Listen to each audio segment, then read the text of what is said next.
parenting you, the car is already gone. I'm not talking about a fancy car. I'm talking about a Honda Accord here. Okay, so do not drive this. NIH tracked 88,000 Americans for 20 years. Lifetime heavy drinkers had a 91% higher risk of colon cancer. That stat just ruined I earned this for a lot of uncles. But these fuckers are just living their life, and then they're all butthurt when they have a problem. Well, yeah, because I think what happens is we wake up and we're all of a sudden 50. That's how aging works. One day you're fine, next day stares get disrespectful. And we've made a bunch of unintentional accumulative choices that are like, oh shit. I remember watching in Japan, one of the older guys, and he'd been wrestling for 35 years, right? Yeah. He's getting dressed. He's sitting down in his chair in front of his locker, right? Doesn't get up. He puts his socks on, stays seated, puts his shoes on, stays seated, puts his fucking pants on, but doesn't pull them up, puts his shoes on, all stays seated. Then stands up one time, pulls up his pants, and he's done. That's a consequence I wasn't ready to pay. Every dumb habit swears it's harmless right up till invoice day. And it's just different choices, right? Is what it really comes down to. But normally someone has a broken neck, they're not fucking getting out of bed. Correct. Also, maybe relax, Dr. Sunshine. Anyway, and all I'm thinking to myself is, fuck, I got the world championships in 2 weeks. Because that could result in a fucking dislocated knee. Nothing fixes delusion faster than hearing you may never come back. Which could result in bigger problems that you may never come back from. And it was only because he told me that it could have ended my athletic career altogether that I chose not to go. This was like, my knee looked like a fucking goddamn volleyball. You know what I mean? It's like, okay, I need to study, the parts of this business that I need to learn to fucking fit into. And that's a fucking scary thought, to think that some other fucker is coming to get you and you don't know if you can stop it. My mom is 84. At 84, anything active is already a flex over half this audience. She's down in Florida. She might be running to the pool to go hang out, or running to she plays bocce. She plays golf, plays bocce. I don't know if she's running like that. She does walk every day. She goes out to the beach and stuff. She's 70. John, she's 70 years old. She ran the world record in the 70 to 74-year-old age division. Meanwhile, grown men injure themselves putting on jeans too aggressively. 9 seconds in 60 meters. When I tell you, I have never seen a car give every bell, light, whistle, TPMS system, exhaust system, every sensor, everything. And the last thing it said, literally across the dashboard, like a rectangular warning: do not drive this vehicle. I was like, shit. What? I never had seen something like that. Guy comes over, hands me $4,000 in cash, and I don't have a car. That sounds like a win right before the plot turns stupid. I'm in Rochester. I'm like, take the car. An hour later, we turn the car off, and apparently sometime in that hour, the head gasket cracked, and there's just oil running down the engine.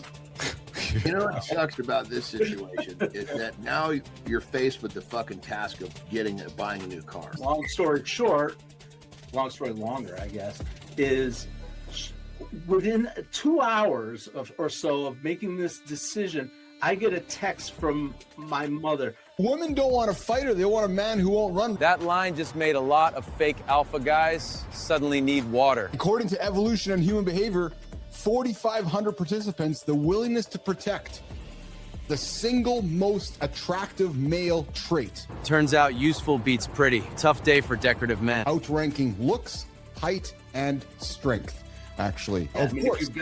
If you've got to, like, I think the woman wants to know that you're able to, right?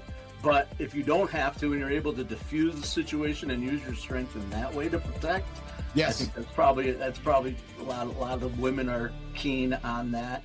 Yeah. As part of my addiction, not so much to kill the pain, but like as a boost to alcohol to numb me out. Well, guys, what if pain had an actual off switch inside the brain? Half the room leaned in. The other half looked medically terrified. Yeah, they want to keep you sick and managing symptoms, right?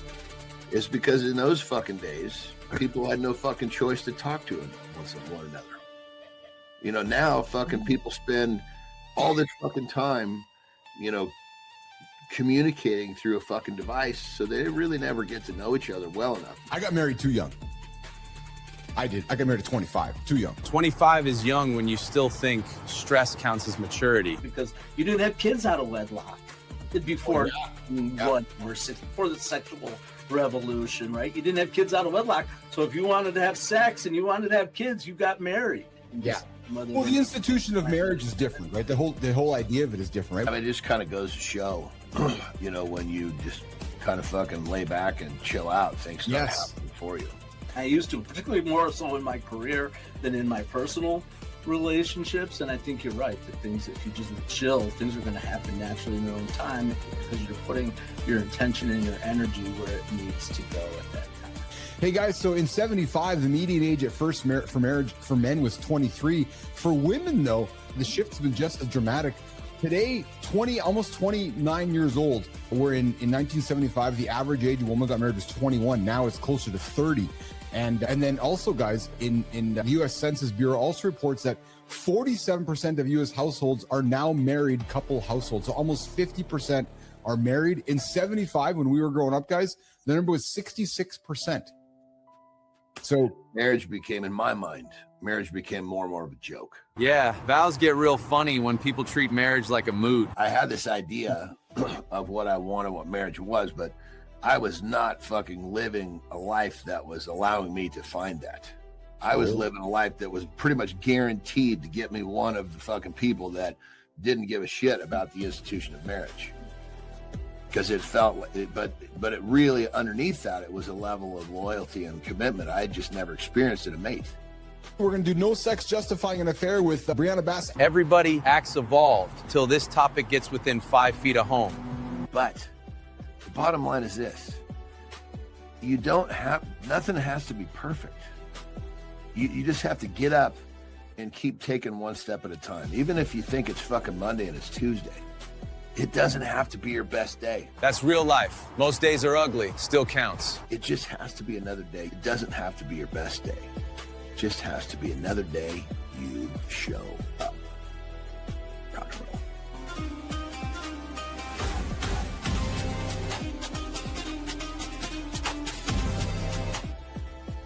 Yeah, it's quite pervasive, and I think that people are having, in my opinion, and clinically, in my opinion, less sex than ever in committed partnerships specifically.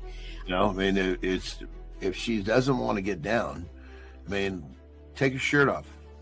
You know, because she probably wants to fucking nurse on one of your tits rather than your dick. But I mean, you think about it, it's like nobody ever wants to take accountability for their own shit. They just want to blame somebody else. So you either address it head on, the place that you're in and where it's taken you, or you change the agreement. That's the adult answer people hear and immediately try to outrun. So we do change our arrangement here, or you leave. But those are really the only options, and people are going to want to avoid those options. None of them are really that enjoyable. An affair is going to be what happens when nobody wants to do any of those.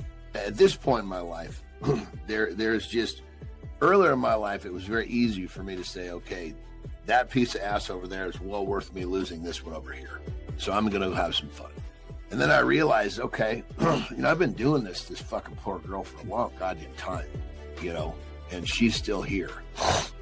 I realized, okay, there's no piece of ass that is worth me losing what I have here. Messy sentence, mature point, will take the growth. To me, it wasn't worth it. My business is doing great. To somehow pursue this small piece of my business, to put this large, piece of my personal life on the chopping block. I think loyalty is part of the preventative measure. It's both. And of course, it's what breaks when we have an affair. But a few things that I have to clarify. So one, people don't typically justify affairs by, I hate my partner, I want to betray my partner. Affairs are justified in someone's mind. I am not saying they're justified, but the justification that we use sort of intrinsically is, I deserve more. I deserve to feel wanted. Yes, I deserve to feel wanted. That sentence has emptied bank accounts, group chats, and guest rooms. Entitlement. Yeah, that's exactly what I'm saying. Affairs don't necessarily register as a conscious decision at first. So that person that giggles at you or, brushes up against you or finds you interesting or asks you questions, is curious about you, yeah, intoxicating, it's going to register as relief. And you will literally get dopamine, serotonin, oxytocin, vasopressin comes from all of this stuff. And so you will feel high. And I got to say, Anderson, I felt the same way when I I'll use my mom's words, when I got with Lauren and I started hanging out with Lauren, and I fell in love with her loyalty to me. Like in Terry's, she had in multiple conversations, she had talked about it's my dream to live on the water. Her dream is to live on the water. Well, fuck, I lived on the San Francisco Bay. I spent a lot of time in fucking strip clubs and that type of shit. So she was, she was a mother. She was she had her shit together. And so when I took my first big fucking kick to the nuts, she didn't fucking waver.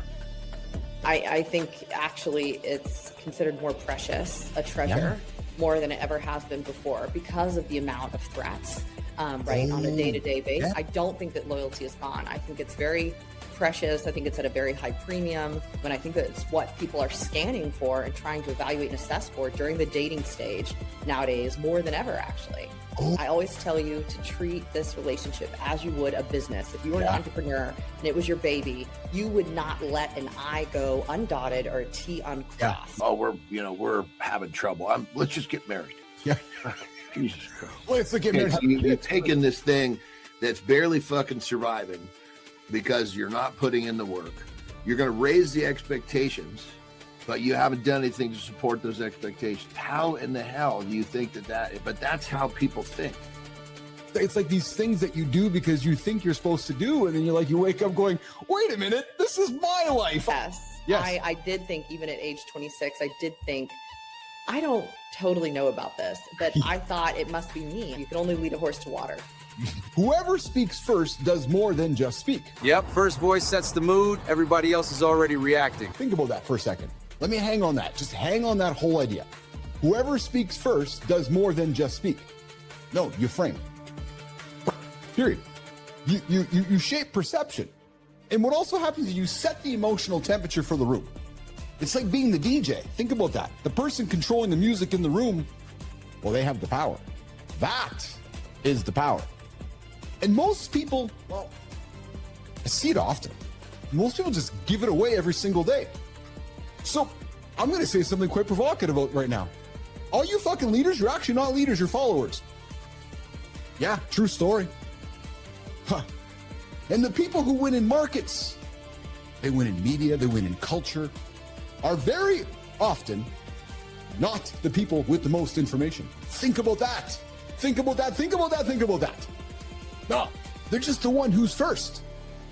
They're just the one who's early enough to shape interpretation, to shape perception, to plant the seeds for what you're saying, for what you're thinking, for how you start your day. That's why owning the morning is not some cute slogan. It's actually a fucking strategy that so many people are sleeping on. And I don't understand it. And yet most brands, most of us, most humans still behave like late arrivals. And it drives me absolutely nuts.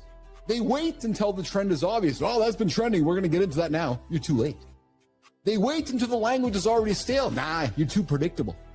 They wait until somebody else has taken the risk. Ah, you're already late. And they wait until there is social proof instead of creating it. And then they jump in and pretend that they're saying something important. That's why hesitation is so much more expensive than people think, because every time you stay silently waiting for the perfect moment, someone else gets to define the moment for you. But that cost of fear that's holding you back is enormous, because by the time you're comfortable, nation, the opportunity to define the room is gone. Why? Because I already did it.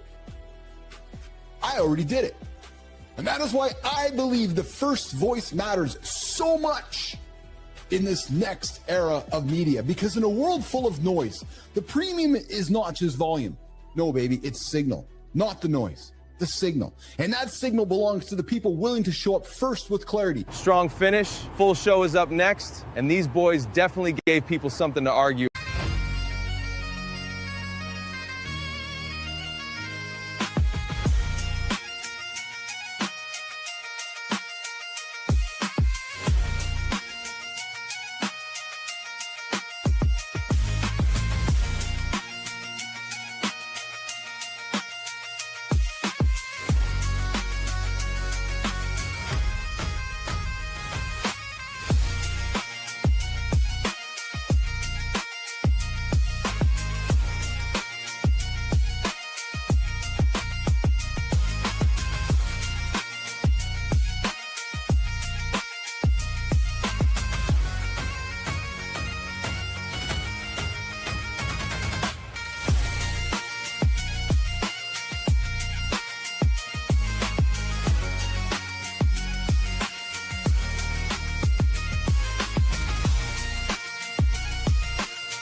You ever notice how every family says, we don't have secrets? Right before someone lowers their voice, looks over their shoulder, and says, just don't tell your mother about this. Every family's got that one story nobody talks about. And somehow, everybody's fine. Today, we're talking about the stuff that gets buried but never actually dies. Welcome to Mornings in the Lab, where we don't just open the closet. We kick the door off the hinges and expose the truth.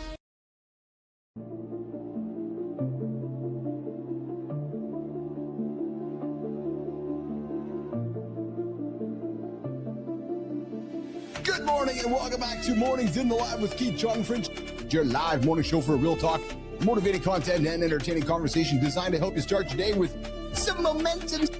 Hello, my name is Keith Billis. I'm the CEO of MITL Studio. Come check into the show. Come say hello. Mornings.live over on the Mornings in the Lab Live Network. Come hit like, come hit subscribe to show your proof and build your streak with us every single morning. Yeah, true story.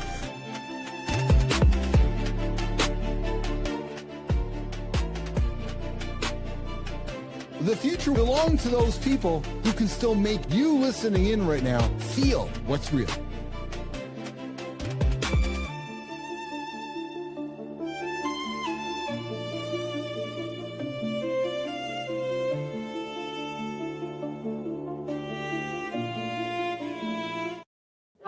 Hot cut team's losing.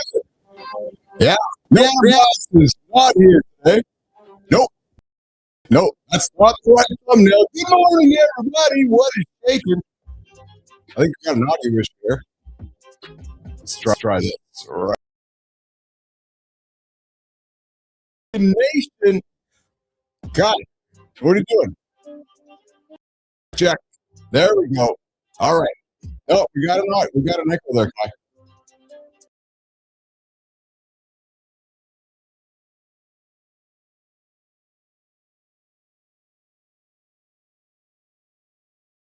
Let's try it again. All right. Good morning, everybody. What is shaking, nation? Yes. Hey, welcome to the big show. Listen, silence is not neutral. No, it costs. And it costs. Hey, leave me on the screen. And you got to unmute me. There. Leave me alone. Thank you. Are we good? Okay. Awesome. No, you got it. Dude, you got to leave me unmuted. Just let me control it. All right. There we go. All right. Good. Beautiful. Silence isn't neutral. No, baby. It costs. Yes, it does. It costs connection. It costs identity. And for a lot of men, it costs their mental health without even realizing it. So today we're going to dig into what happens when families choose silence over truth on a April 1st morning. It is yes. April Fool's today. But first, you know how it goes. You know how the show opens because it sounds a little bit like this. Good morning and welcome back to Mornings in the Lab with Keith, John, and friends, your live morning show for real talk, motivating content, and entertaining conversation to help you start your day right with momentum, clarity, and a little bit of edge. Good morning, Sullivan. Good morning, Holroyd. And good morning, Throbbing Hot Dog. Nation, we got a brand new hot dog in the lab this morning, and their name is Throbbing. Yes, what's going on, Throbbing? My dad is my boyfriend. Yes, what's up, Omni Wars? What's up, Keith? What's up, Omni Wars? Throbbing Hot Dog in the house. Omni Wars in the house. What a shaken nation. Where are you joining me from? Hey, my dad is my boyfriend. Yeah, my dad's not my boyfriend. My dad is my dad. Yeah, hey, Throbbing, where are you joining us from? Omni, where are you joining me from? Good morning. Welcome back to Mornings in the Lab. Hey, I love you too. Yeah, I think you want to hear me say it this way. I love you too. Yes. Hey, good morning, everybody. Welcome back to the big show we call Mornings in the Lab with Keith, John, and friends. Hey, we checked into the show here. Hey, I'm Juan. I'm not. I'm Juan. I'm not. I'm Keith. Good morning, Juan. Hey, this is an R-rated experience. If you missed the opener, we like to drop some F-bombs, S-bombs, B-bombs, and every kind of bomb in the world that might offend somebody.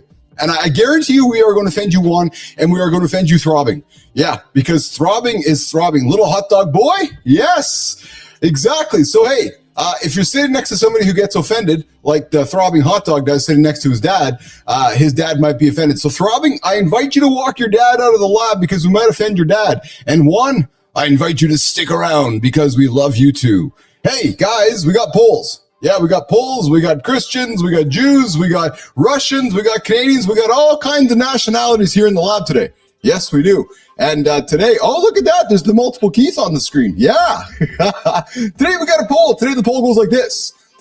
What makes a prank a good parenting moment instead of just a cheap laugh? What is it? Do I got bears? I got bears. Yeah, I got a bear peeking out of the cave right now. Throbbing. Yeah, I'm holding it back. I'm holding the cave back. True story. Hey, so what's a good prank? It's April Fool's today. Are you playing a prank today on somebody? Are you playing a prank?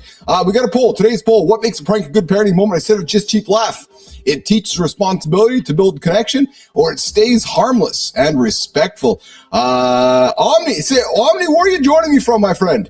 I need a hairy bear holding his hot dog. That's awesome. Throbbing is getting active on the comments this morning. And then, hey, we got today's question.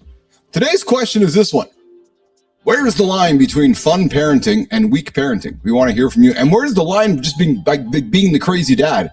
That's me. True story. Hey, we got the accountability check-in for all you snoozers out there. Hey, Juan, did you snooze today? Hey, Omni, did you snooze today? If you snoozed, you snooze. You are minutes behind as of January 1st. As of today, you're 1,819 minutes behind the guy who has been getting up Yes. Throbbing, if you're snoozing, you are behind everybody.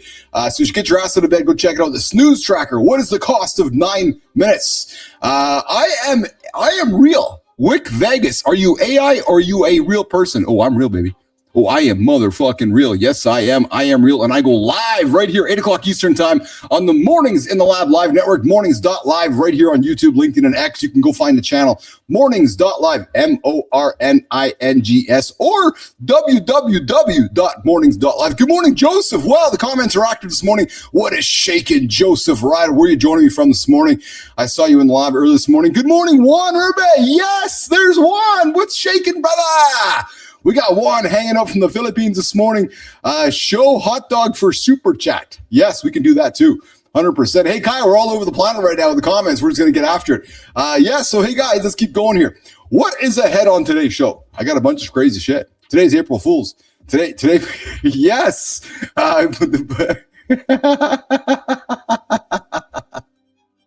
I'm laughing at John Petricelli. Yes, KB is real as fuck. I am real as fuck. True story. And if you guys stick around for 2 minutes, Throbbing, Juan, Joseph, Wick, there's a guy coming down over there. And you can't, trust me, you're going to want to see the guy and his arrival. He's on his way. His name is John Anderson. And guess who's joining us this morning? Yeah, we got a Whitaker hanging out with us today. Dwayne Whitaker joining us this morning on the show. We're bringing him into the lab, and apparently it is his anniversary. So we might have to have some gears with Dwayne Whitaker today. Hey, guys, we're going to get into the Kid Rock helicopter thing yesterday. Yeah, Presidento says, hey, what's the big deal? That's exactly what I said, too, yesterday. So he's like, yeah, he just drove by. Yeah, 100%. Hey, Florida man crushed his Mustang through an airport gate after an AA meeting. We're going to have that conversation today, plus a bunch of other crazy stuff on the table. I got a monologue dropping later today on men don't need more hype. No, you need a higher standard. We all need a higher standard. No motivation porn, just a conversation about standards, the kind that actually build discipline. And of course, we're going to make our way to the community corner or the hiding. We are going to talk about what the lies that real men tell themselves. And we're going to get that conversation started right now because, hey, Throbbing. Hey, Juan. Hey, Mike. Hey, Holroyd. Hey, everybody. Guess what? The morning loop, it starts right now.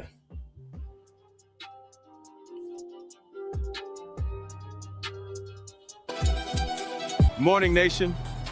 Jimmy's out today. Yeah, you can feel the structure slipping in real time. Melissa's holding it together. Kai's moving like every button suddenly does something different. Just hope it doesn't break. This is not how a calm morning starts. No safety net today. Just instincts, caffeine, and whatever doesn't crash first. So if something breaks, stay with us. Because today might be the one you don't want to miss.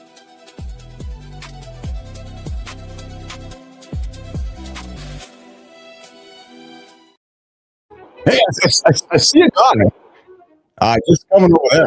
I got a bad echo here on my hang tight here, nation. Let's just try this.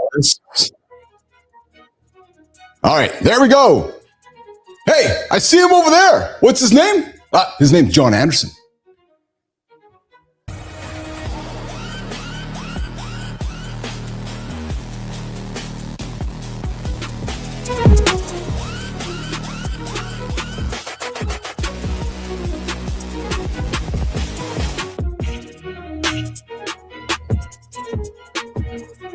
What's going on, brother? What's up, brother? How are you?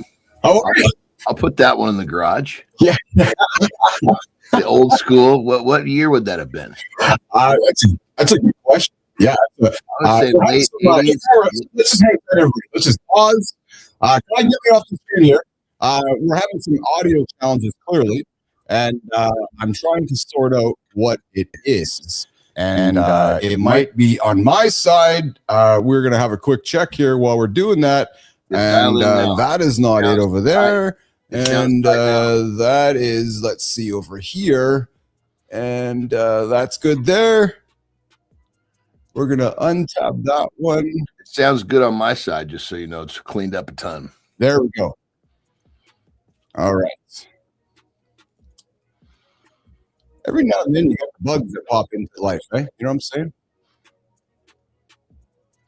And then we're going to do that. There we go. Okay. Good morning, nation. Yeah, I won John's hat too. True story. Johnny, we got some people active on the comments this morning. We got the Throbbing Hot Dog joining us this morning. We got Juan Herbe joining us. I was wondering if that's what that said. I was like, my dyslexia kicking, or is that to really say Throbbing Hot Dog? Yeah. We got Juan Herbe out there. We got Throbbing Hot Dog. We got the bullshit studio. We got the professor out there as well. And Johnny, on this April 1st, fuck man, my mouth's bet. On my April Fool's Day today, we have a young man joining us a little bit later. A guy you know. Thought I'd bring him back to the lab. His name's Dwayne Whitaker. He's going to come hang out with us this morning for a little bit, have a conversation. It's his and Cheryl's anniversary today, so we might have to get. So they got fucking married on April Fools. I wonder if you thought it was a joke. April Fools. That's how did that come about? I don't know. Maybe we got to ask Grok that question. I just turned Grok on. Grok was not agreeing with me this morning. Hey Grok, how did April Fools come about?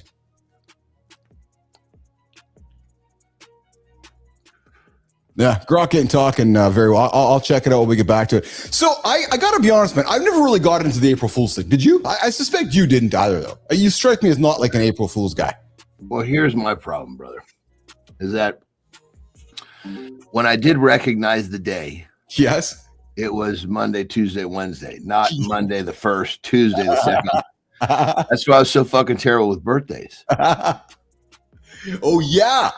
You never knew destroy birthdays. I tell all my buddies, I say, look, let's just make a deal. Don't fucking call me because I'm going to forget to call you. Let's just keep it soon. Yeah. Yes. Just setting the table for everybody. Yeah. I mean, listen, it's been happening for decades. Let's just make this easy on both of us. Oh my God, that's pretty good, man. That's pretty good. Hey, Throbbing, good for you, man. Yeah, John is cute, 100%. Thanks for hanging out with us in the lab this morning. So, Johnny, how's the last 22 hours, man? How's life? Any highlights, lowlights? Any big things happen in your world in the last day or so, my friend? I caught some sleep yesterday. Holy shit! Did you? After this, you were tired yesterday. I had a hard time taking a nap. I don't know. Really? Right after this, what I normally do. It was not a really good nap. So I got to just power through. 3 o'clock, I laid down again. I didn't get up. That was it. Oh yeah, I slept all the way. I got up Terry woke me up at shortly after 6 to eat. So I actually took a shower before I laid down. It's like there's a possibility I might not get up from this nap. So I took a shower just in case. Yeah. She came and woke me up at 6 something to eat again. I ate and went back to bed, and that was it. You definitely were you needed that sleep then. Clearly, that's one of those stories where my body told me I needed to sleep, so I just slept. Yeah, and my alarm went off today, dude. I probably could have kept sleeping. So normally I'm like kind of coming to but close to my alarm. Yeah, no shit, eh? Yeah, it's fuck, man. It was it was my body was trying to catch up for sure. I think it was just all the excitement with family and stuff. In those settings, I don't really listen to my body. I'm just because there are opportunities and I'm having fun, Yeah, well, yeah, 100%. Yeah, absolutely. Yeah. Yeah, I mean, I'm trying to think like on the night of the wedding, I took my mom home at 8, she was she's fucking 90 years old. Yes. And then I went back, to hang out with my family and friends and whatnot, and so how often do you catch me up till fucking 11 o'clock? Well, yeah, I can imagine. It's like the witching hour, John. Everybody around you is like, fuck, the guy's going to turn into a pumpkin here pretty soon. Better get him home. No, I mean, I toughed it out. I was good. But that's what I'm saying. In those environments, I just kind of push past that normal listening to the body because it's a circumstance where I don't get to experience that often. Oh, yeah. 2 nights of that, it fucking jacked me up, man. Crazy. I was such a smooth operator off no sleep for so many years. It was unbelievable. You get used to it. Well, you do 100%. Well, you were traveling a lot there for a big part of your career, and you just get used to being. It's funny because there's been times that I like you. I'm sure you'll leave a place, you'll get on an airplane, you get to the next place, and you actually don't even remember what happened in between the two destinations because it's like you're sleepwalking, eh? It's like I had this one when things were really cooking wrestling wise. I was working for a few different companies, and basically it was I would have a Friday night show in Arena, Mexico. Yeah. This is when I was let me precede that. So I would a lot of times come in from Japan, do a Friday night show in Arena, Mexico, and you're not getting much of fucking you when they get you there, you're working the next day. Period. End of story. That's because there's not enough time in the schedule. So I come in from a long flight, work a night show, Arena, Mexico. A lot of times I'd be in the main event, or at least I was always semi or main. Get to the hotel, right? I would have I have to catch a plane at like 5, which meant if I got back to the hotel at midnight, there's no time to sleep. You know, I would sometimes sit up right in my chair just to I catch like a sitting nap, but you don't want to lay down. Yeah. So I would go to the airport, get on a fucking plane. I was going to the Hard Rock Cafe in New Mexico. We were filming a TV show, and I would basically work all the way. We'd film like 4 episodes in one fucking day. And then I would finish working about midnight again, eat, same fucking thing, plane going back the other way, right? So have an hour or 2 of sleep, and then get back into real Mexico, like Mexico south of the border. Yeah. You know, an afternoon, have a fucking Sunday afternoon fucking show to go to. Yes. Right? Then basically back to my hotel in Mexico, sleep, fucking wake up, do another one on fucking Yeah. I mean, it was just like that, but I actually got to sleep that night. That was the first night I got to sleep in a bed in like 3 days. That's fucking crazy, man. I had one of those once a month. It was like that weekend was coming, and I was like, oh my God. I've been to Mexico City once. I could not get over how many freaking people were there. Like the density of humanity. I've never been in a place that was like the density of humanity. What is that? I'm going to make an exaggerated point. It felt like there was 100 million people. There's like, I believe I think there's 25 million people in Mexico City. I know. I was going to say there's 28 million people there. Yeah, I'm looking around and I'm like, holy smoke-a-ronies, man. Like, Johnny, I live in a country of 30 million. Yeah, no, it's fucking crazy. When my kids would come down, so we had a driver, you know. So when the time wanted to go, the driver would come and get us, and they'd be like, "Daddy, why don't the people use the lines when they drive?" Yes, because you're just you're just fucking splitting lanes and doing what it's a free for all. Not enough room. Why don't they use the lines when they're driving? Well, it's funny when you go to places like, I was, you've been to some crazy places around the world. I was in Vietnam and on the motorcycles and mopeds booting around, and there's traffic everywhere, and you're just weaving in and out of traffic, and it's like there's no rules, right? So speaking of no rules, man, and I don't know if this is the best segue, dude. I found a clip last night. Again, I really enjoy watching these things with you because you'll pull them apart. We talked yesterday about Angle crashing his neck. We talked about Angle falling on his neck and hurting himself. So Iona Sky, I guess her name was, a wrestler last night. Kai, let's run this clip, man. Johnny, watch this clearly. Watch her neck.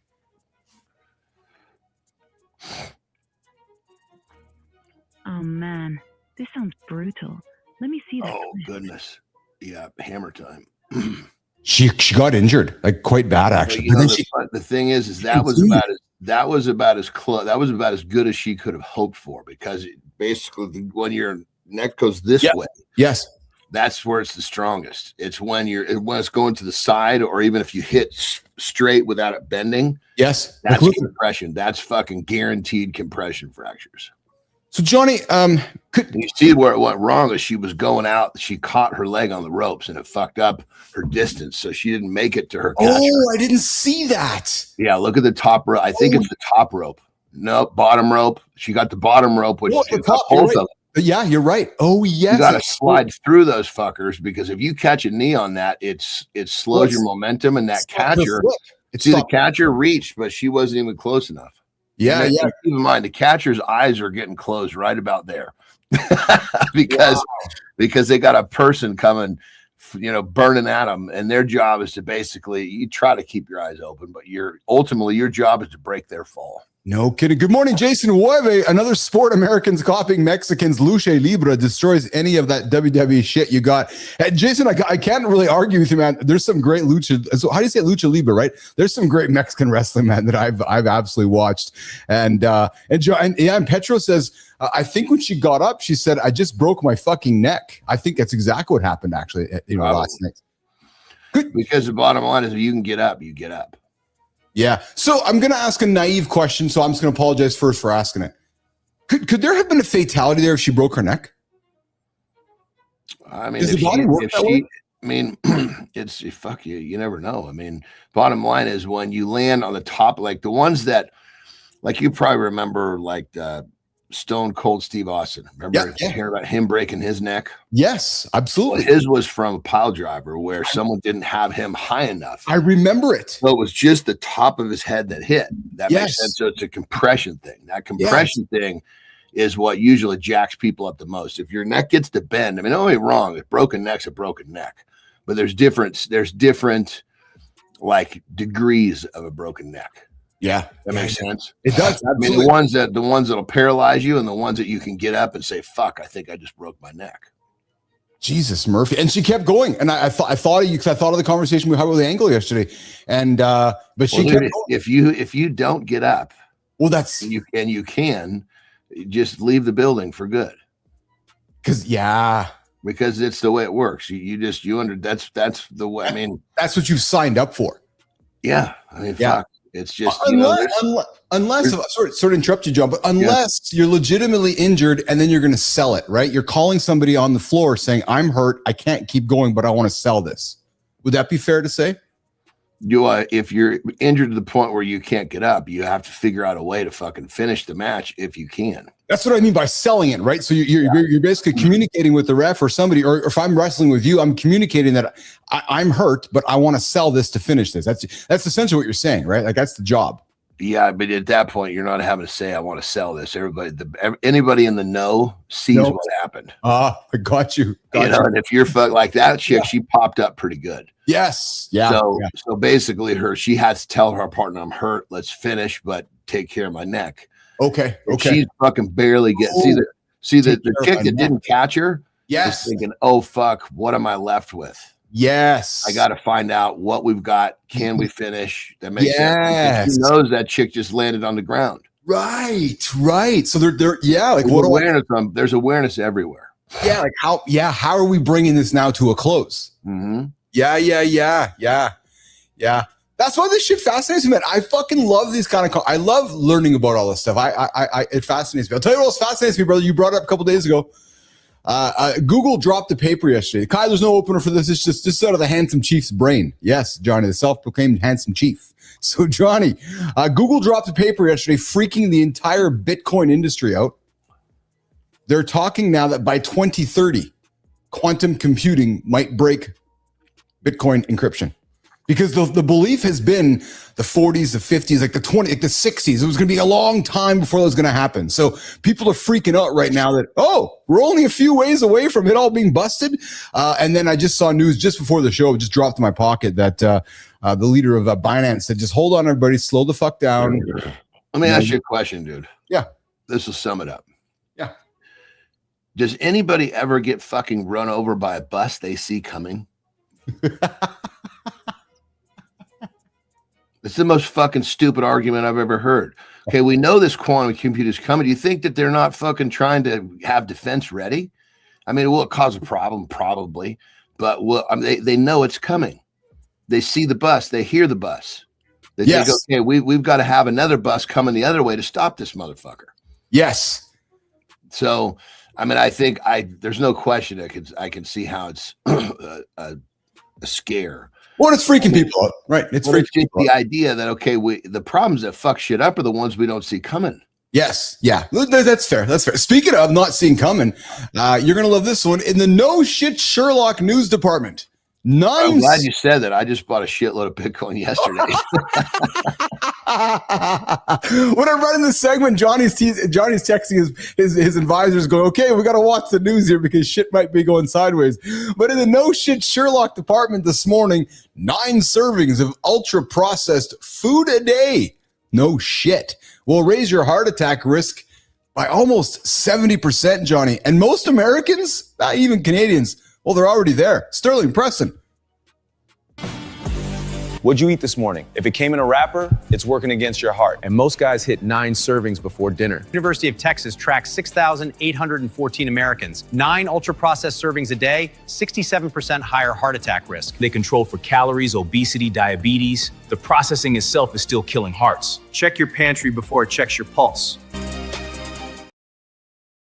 Yeah, like that's, there's really not much more to add to this, but they tracked almost 7,000 Americans. And, this, like, think about the foods I'm just going to put on the table here: cereal, deli meat, protein bar, like just packaged stuff that we quickly run and grab. It fits into the subscription model. It does, 100%. Like, the food's got to create some problems. Yes. So that big pharma can create the medication that will handle the first problem, but then the first medication creates another problem. Because once you accept one of the medications for the food, now you're on the merry-go-round. Yes. Every time you loop back around, oh, we got to handle this. Oh, we got to dude. Terry's mom. Yeah. Right. Yeah. Didn't, as I've explained to you, she left home when she was young. Yes. To be a better version of what she was going to be raised to be. Yes. Right? I admire that, man. Fuck. Yeah. Well, dude, the last time we had her parents here, I swear to God, her mom comes fucking walking out.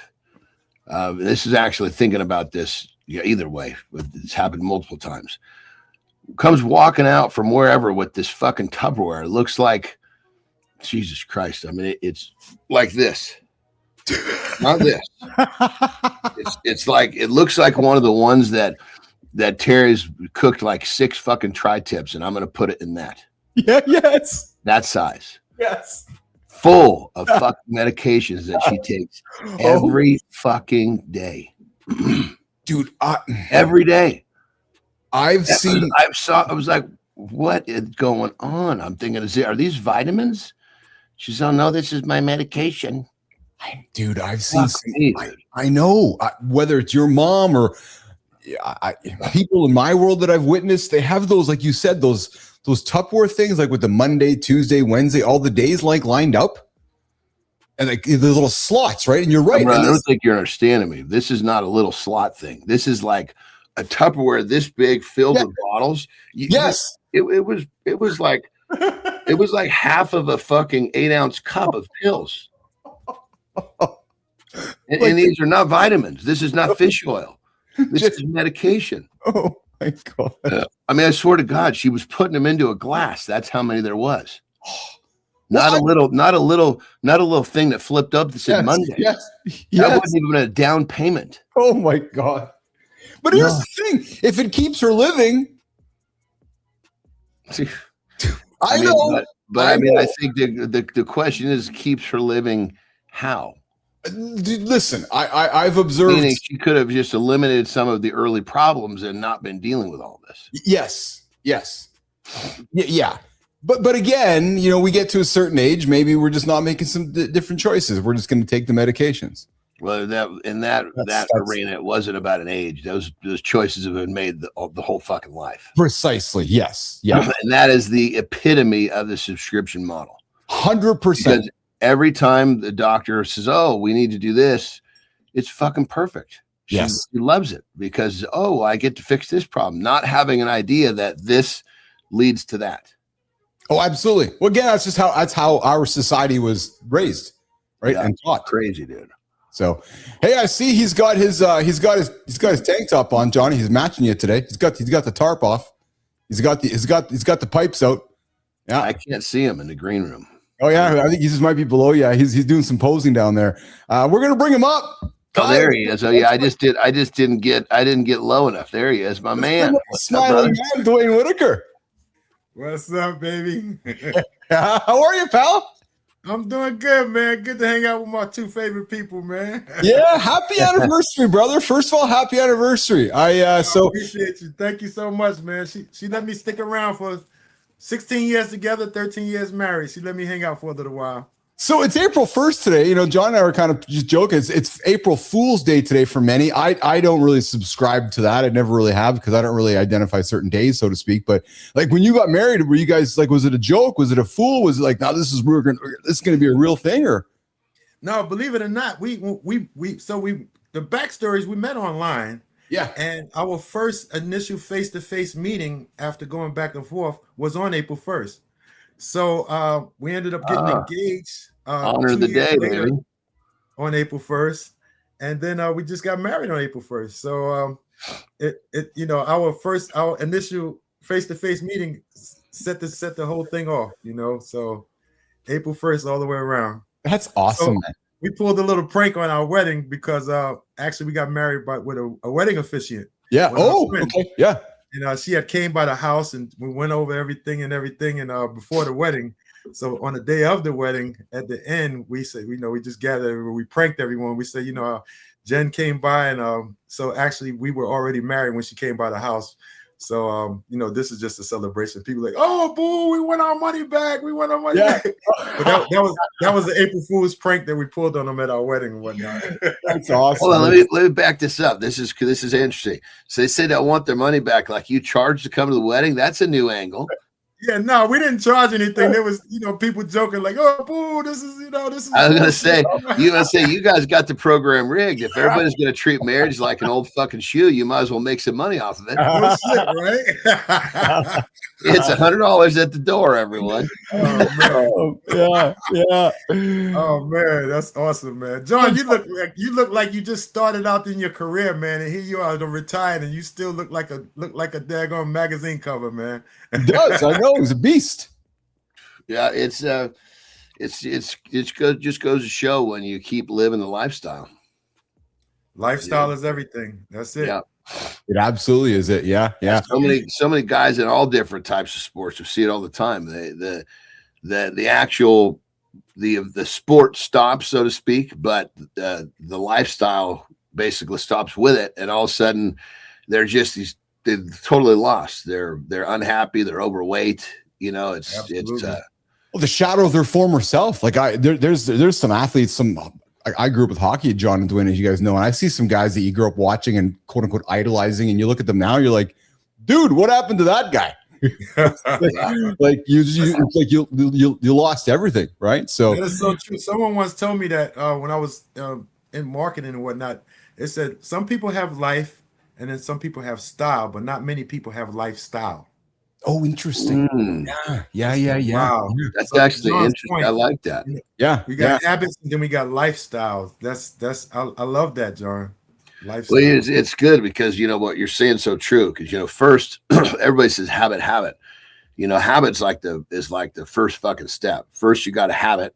Yeah. You execute that habit long enough, it becomes part of your lifestyle. Then once it's your lifestyle long enough, it becomes a state of mind.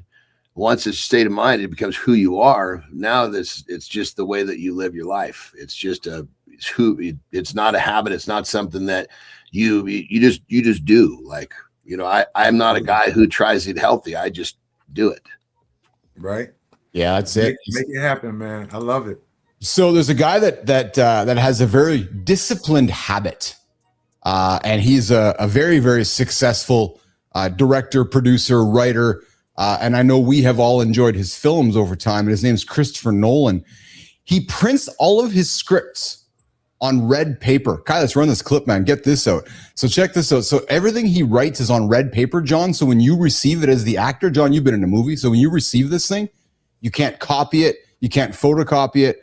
You can't, it's essentially, you can't reproduce it. So he's so committed to the craft that you're going to get his work in red piece of paper. I thought it was quite fascinating, actually, because Johnny and Dwayne, it just shows like the neurotic little things.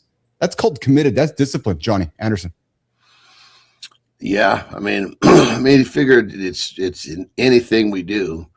If you're not willing to do what other people will not, we've talked about it before. Yes. That commitment is just simple. It's the daily willingness to do every day what other people will not. Yes, but that's obsessive. And Dwayne, and here's what I found striking about that. Like, how many filmmakers are out there in the world? Gazillions. Yeah. How many of them do that? Probably not gazillions. That one guy's like, no, I'm going to obsess over something really important to me, where the three of us might think it seems so obvious, yet it's not so obvious for so many people, Dwayne. You know what I mean? Absolutely. Absolutely. That's what they say about, I think, the word extraordinary. Extraordinary people do the things that ordinary people are not willing to do. That's it. Extraordinary. 2 words basically brought together. I love that. I love that word. Words come from, every word comes from something. And when you look at them, it's like, it's just fascinating when we speak so much, we say so many different things, and we don't even realize the origin of where they come from. No. Extraordinary. Yes. Yeah. Yeah. Diet's one of those too, brother. Diet, if you follow that back in the Latin language, it's got nothing to do with what you eat, how you live. Diet means lifestyle. Yeah. That's deep, man. Hey, Dwayne. So when we were chatting this morning, Johnny, he was up and at 'em doing home inspections. So Dwayne, like, what time does your home inspection start, man? Like, first thing in the morning? Oh shit! So no, it was. So one of the houses I'm selling, I sold. Yeah. You got to go. Different townships got to go through the township municipality and make sure shit passed and different things. So I had a what they call a CO, a carbon, a certificate of occupancy, basically to make sure that the house is habitable. Oh, so I had to do that last week, but I had an opportunity to have my character being challenged, and it was the guy was basically being a fucking dickhead. He got a clipboard, to give him stuff. You talking about the inspector? Yeah. Oh yeah. These fucking guys got chips on their shoulders. Well, Dwayne validating his job, validating his existence. Well, yeah. Well, sometimes we when we're not comfortable in our skin and we have a little authority, we tend to go overboard. So the guy was basically just supposed to come and check, make sure that it had, the carbon monoxide detectors was in the house and the fire extinguisher, which was there. Mind you, just July, I had it done for my client and for a renter. So they come back to do the same thing. This fucking guy came with his clipboard. So I got out the car. He sees me and he gives me the fucking eye roll. So your energy, you can pick up when someone is not right. Yes. Said, okay, this is going to be a challenge to my character. He's going to help build my character because he's, someone once told me, I can do anything, all the things on my own. I don't need anyone. And an old timer told me, he said, "Come here, son." He said, "You can do a lot of things on your own, but one thing you can't do is build your own character. You need other people to build your character." I'm loving this right now because of what you just said. Because Anderson, that's gold, man. Because you found yourself in the moment, going, "Okay, this guy's building my." I'm actively learning in the moment right now. My character is learning right now to have that awareness. Because typically I think sometimes we on the opposite side. We might cockhold, we might cuck, we might become kind of dick-like. You're like, okay, all right, it's character time. Hey? Yeah, and that was growth to me because back in the days, your response might have been different. I'd ask Temper, I'd have snatched him out of his fucking skin, really. Because I got this thing about people being the weaker guy being picked on, the bullies. I don't like bullies, Yeah. And so the guy came and I could see he's pumping his chest. He's like, I said, me, I'll play clueless. I'm like, "Good morning, how you do?" So I already knew before I got out the car how this was going to possibly go because my energy picked up on it. And it's early in the morning. It's like 10 o'clock in the morning. It's time to be a good actor right now. It's like, I see this motherfucker. I got to be an actor right now. Yes. And this was last week. This was Friday. And the guy, I get out and I seen him. So I play clueless. I send him out in right field. "Good morning. How you doing?" He looks at me, give me the arrow. Yeah. And he's got his clipboard. I said, "Okay, here's a motherfucker." He didn't get breastfed or whatever the fuck the case is. I said, "Okay, I'm not gonna take his energy on. I'm gonna keep my lid closed. I'm gonna let him keep his bullshit." And I fed right into it. I said, first thing in the morning. He was there 5 minutes. I was there 5:02. He was already there. So I was still early. Anyway, he was supposed to go and check those 2-3 things and be the fuck out.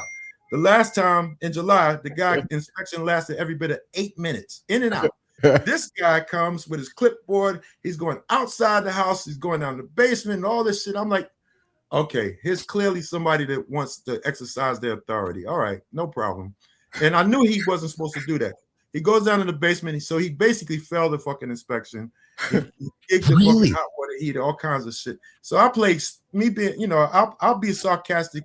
I'll be passively aggressive and sarcastically stupid to people when I don't want to curse them out. So I said, I'm so sorry, but just 6 months ago, your colleague came and did the CO inspection, and he did this and this. And he looks at me and said, oh, well, I checked some of everything. I said, okay, no problem.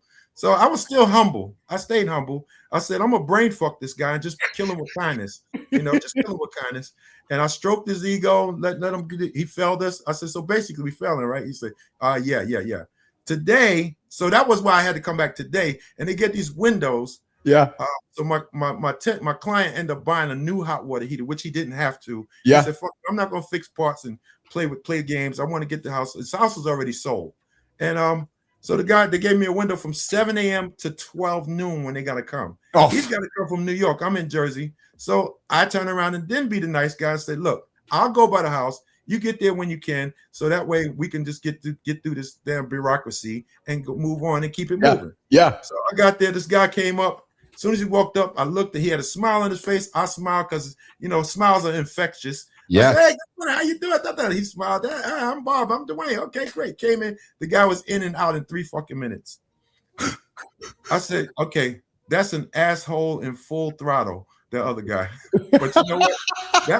That wasn't for me to help him. That was the universe sending him to help continue to build me, build my character. So, I always believe as long as you're in control of your emotions, you got the game beat. Dude, before 9 o'clock, building character, John Anderson, just getting it. Wow, crazy shit. It's recognizing that situation and knowing that it's. I don't need to be right. I just need to get what I want. Yes.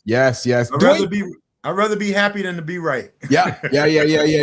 Dwayne, you used the word, and I want to put it on the table here, and I want to talk about the word because I wonder how the word works in 2026, and that word is bullying. So, I don't like bullying either. Let me just put that on the table. I fucking hate it. I don't like it.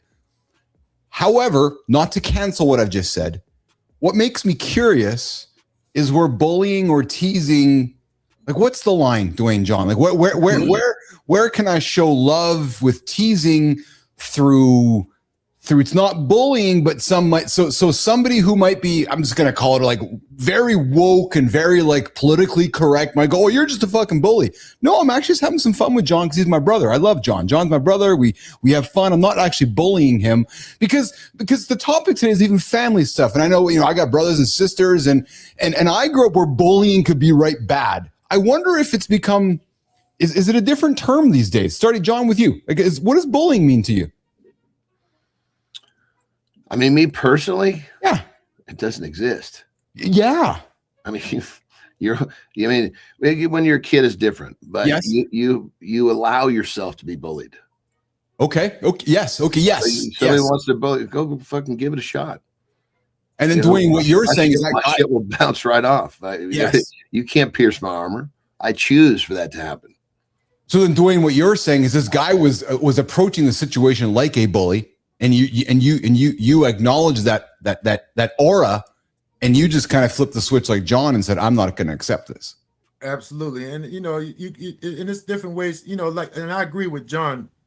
John, you, myself, we might look at it. To me, bullying is this: you only have power over me when I give it to you. But there are people in the world who are weaker, and I always came from from coming up, in a household where we honor and respect people, and then at the same time, my background is my whole life has been protecting and defending people, and helping people. So coming up into that, and then going into that type of occupation, where I'm doing it every day, and I'm focused on helping and protecting people. There are people who are weaker, and I think that when you look at it, depending on what your faith and your belief is, we're only as strong as our weakest link. And when we want to, some people need that help. Some people don't have the intestinal fortitude and the mental and physical composition to defend themselves, like John and yourself and me. We have the mindset that you're not going to run over me, So the people that don't know or unaware or just for whatever reason are weaker, I think bullying exists when I get you. Tries to physically or psychologically decrease someone else's existence. Try to, teasing is one thing. I tease you, but that's out of love. You poke at me in this. Yes.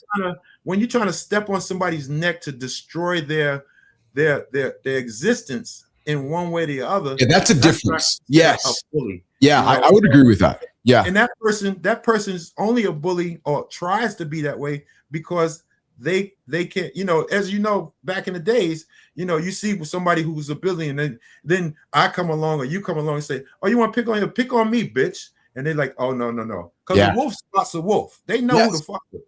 Know, so they know who they sense, like a wolf. They sense the weakness in people. And unfortunately, not everyone has the intestinal fortitude or the grain to be strong and fall down and keep moving, take a punch in the face and keep moving. Not everyone has that. So, and on that level too, there's most people have never been shown the perspective or have someone sit down and explain them and say, look, you get to choose if what that person does upset you or not. Yes. They're raised in a world where they're reactive. And so they're going to react to whatever happens around them. And that's the fuck. Once you develop that knee-jerk reaction of reacting, you just run from one reaction to the next. Your whole life's a reaction. I like you put that, John. You get to choose, I wanted to say it out loud because I think sometimes we actually forget that as humans. Yeah. Now that I said it out loud and I go through my day today, John, and I'm in a great mood today. I got a great attitude today. I'm feeling good today. But I love that you just said that because it creates that awareness that I get to choose this. That's powerful. I'm choosing this right now. That is very powerful. I love that, John. I put it up on my wall. We got a chalkboard wall down in the kitchen. Yeah. And I love picking up positive philosophy. Yeah. And I put it up on the wall. I read it somewhere. It says we can be a thermostat or a thermometer. That's it. The thermometer measures the temperature and the thermostat sets the temperature. So that to John's point, we're a thermometer when we're reacting to what people say and they do. So I can either set, the thermometer is going to react to the climate around them. The thermostat's going to set it. So I keep that on the wall to keep myself remembering, be the thermostat in the situation. You control the climate. When you walk into a room, Yeah. You can reset the temperature if you're a thermostat. Oh, fucking right, Tony. Yes. Powerful shit. Yes. And one with presence absolutely can feed that can feed that. Hey, guys, people talk about, you know, the guy that walks into the room and you can tell he's different. That's what they're talking about. 100%. Yeah. Yeah. Hey, so Dwayne, I got some breaking news for us this morning. Johnny's favorite food.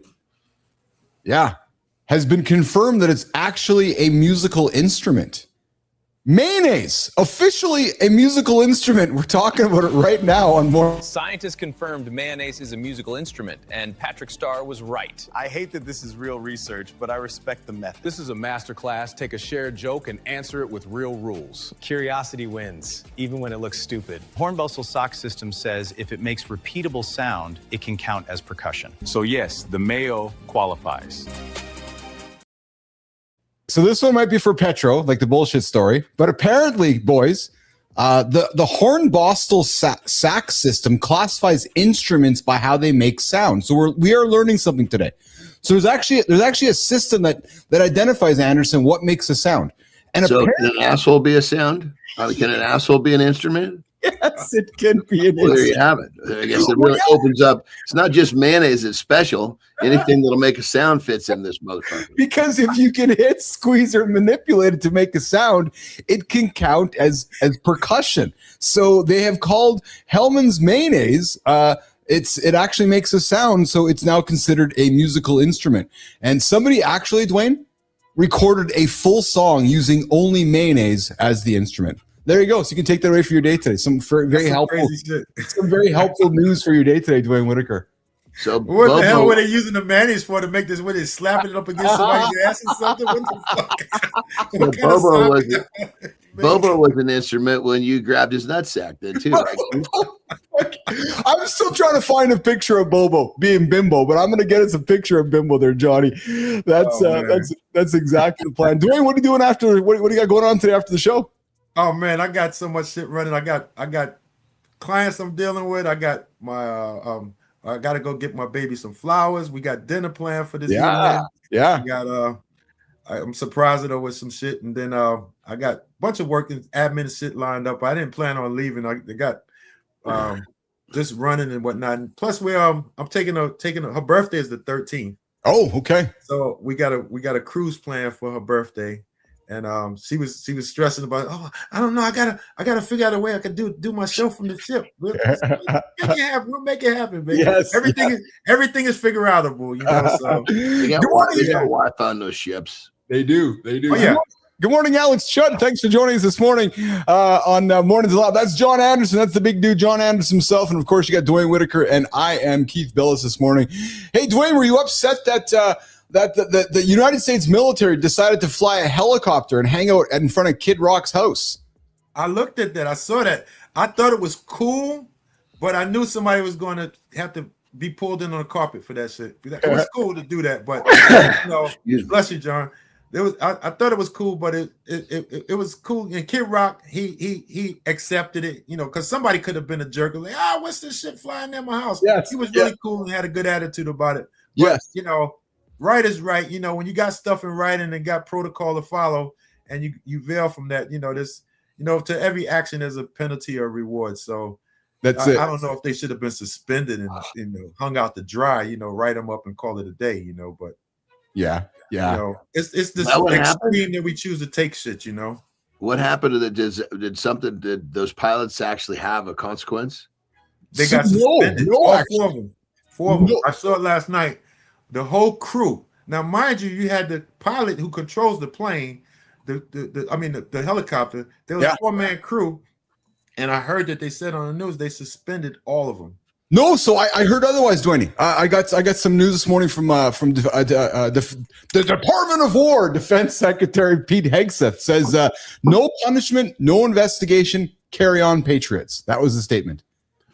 I would have probably done that myself. Yes, slap them on, hey guys, you screw up, don't do shit like that. Even though it was well received by Kid Rock. Yes, but they were wrong for doing that. But. I would have probably did the same thing, except no punishment, let them go. It's like Top Gun, man. Goose was just sitting in the back, fucking along for the ride, and Maverick kept getting him in trouble. No shit. Guilty by association. Yeah, it absolutely is. Hey, Alex, where are you joining us from? You're hanging out with Keith, John, and Dwayne this morning. We got Alex in the comments throwing some stuff on the table this morning here. Hey, Kai, let's run this one, man. The guys who run triathlons for 20 years are quietly scarring hearts. We got some research coming up. We're going to talk about this one. Kai, let's run it.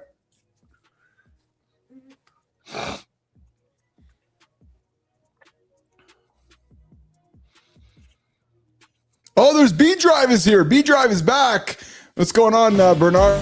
The fittest guy in your office might be quietly destroying his heart, and he has zero clue. A 2026 study found 47% of male endurance athletes over 50 have heart scarring with zero symptoms. These guys train harder than anyone. They're the last ones walking into a cardiologist's office. That's exactly the problem. If you've been running for 20 years, get the damn screening before your heart makes the decision for you. We got Alex joining us from Perth. Good morning, Perth. And we got Bernard back. Good to see you, Bernard. Haven't seen you in a while. Always happy to have you in the community on the Mornings in the Live community. What I found striking with this one, Johnny, is, and this is just more of an education thing, guys, is that we think because we're running, it's a healthy exercise. And for the most part it is. But there's just research showing us that that repetitive work, there's harm happens on the body, right? And it just, again, I think what has to be the whole thing was, what was the title? It was whatever the extreme distance was, triathletes. Yeah, triath, exactly, Johnny. You're bang on. I think there's a difference between a guy who goes for a 2-mile run every day, yes, versus a guy who's lifted weights for 40 years that's not really been pushing himself. When you push yourself, there's going to be a consequence. Period. End of story. Yeah, 100%. That's exactly it. That's exactly it. Hey, Dwayne, did you ride BMX growing up? Say again? Did you ride BMX growing up? Like, were you on a BMX? I did a little BMX. I wasn't full throttle with it, but I did that and did a whole bunch of shit. We used to make our own bikes and pop Did you? willies and all that shit. And in Brooklyn you ain't gonna have a lot of dirt and shit. So, but we did.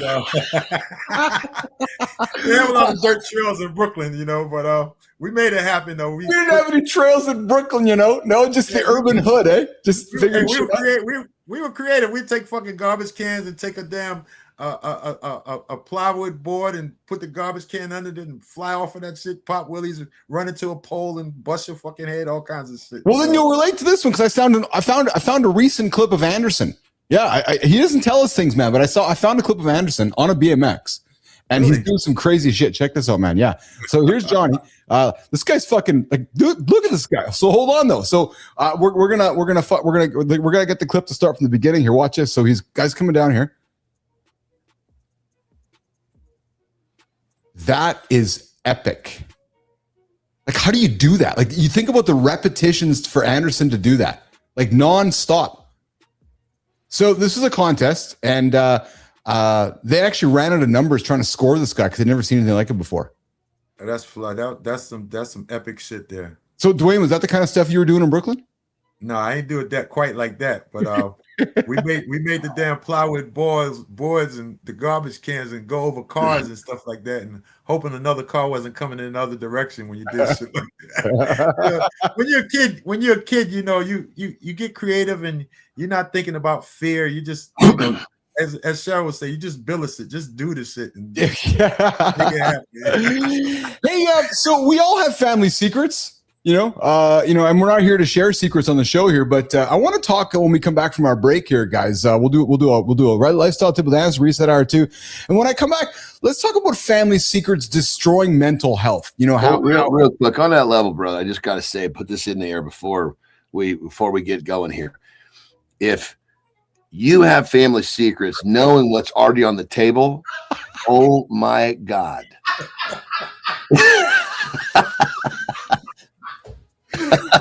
So when I put this title, I knew something was coming from your mouth. Oh, Jesus Christ.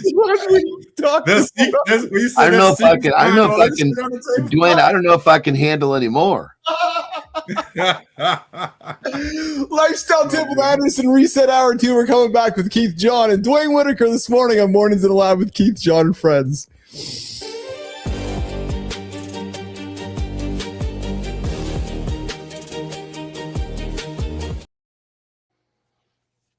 All right, lifestyle tip.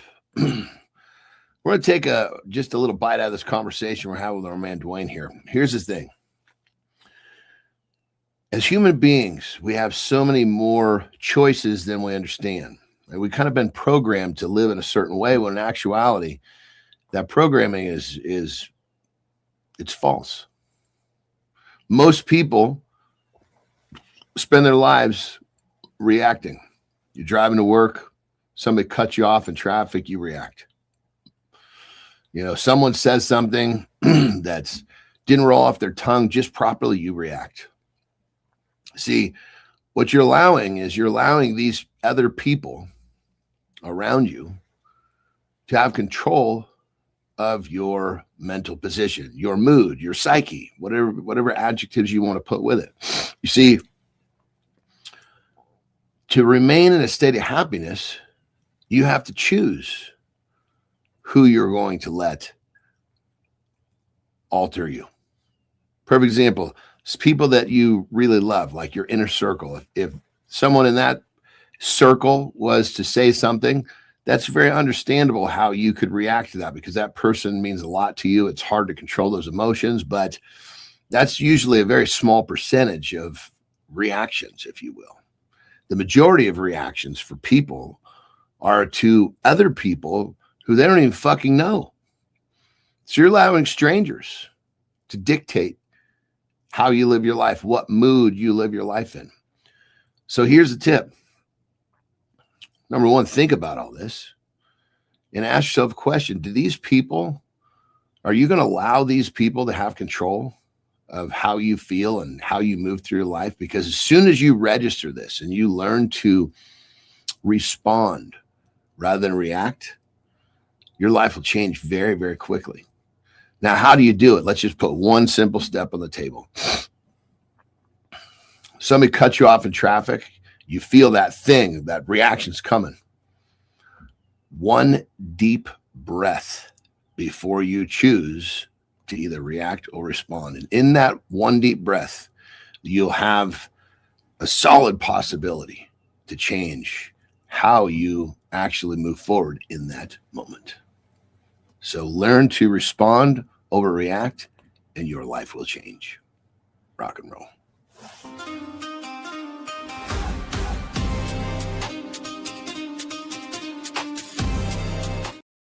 Hey, good morning. Good morning. Welcome back to Mornings in the Lab with Keith, John, and friends. We got Dwayne Whitaker hanging out this morning. You are listening to The Big Show. Bernard is back. Good to see you, Bernard. I love seeing Bernard in the comments.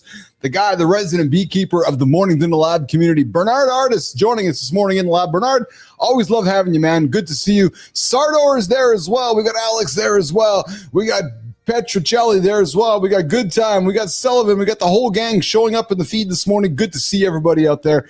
We got Batshit Crazy, Secret Playlight, Kevin Spence, Jason Cuervos, Throbbing Hot Dog, Juan Urbe. We got an entire gang. It's Romper Room this morning on Mornings in the Lab with Keith, John, and friends. Good to see you, Sardar. Good to see you, Bernard. Hey, guys, been having some fun this morning, dropping a few things on the table this morning, talking bullying, talking mental health, talking everything under the sun this morning with Keith, John, and Dwayne. And we're going to keep the conversation going right now. Why family secrets destroy mental health. Do you have a family secret? Do you have I know you do. We all have family secrets. And you know what? They sometimes destroy our mental health. And that conversation is going to start right now on Mornings in the Lab with Keith. You can train discipline all day. Shame still hijacks the system. That's the trap with family secrets. Silence looks strong, but isolates men. Then the body keeps the tab. Bad sleep, short fuse, constant tension. Real leadership isn't hiding damage. It's stopping that damage from spreading. Today, we're naming the pattern, then we're talking how to break it.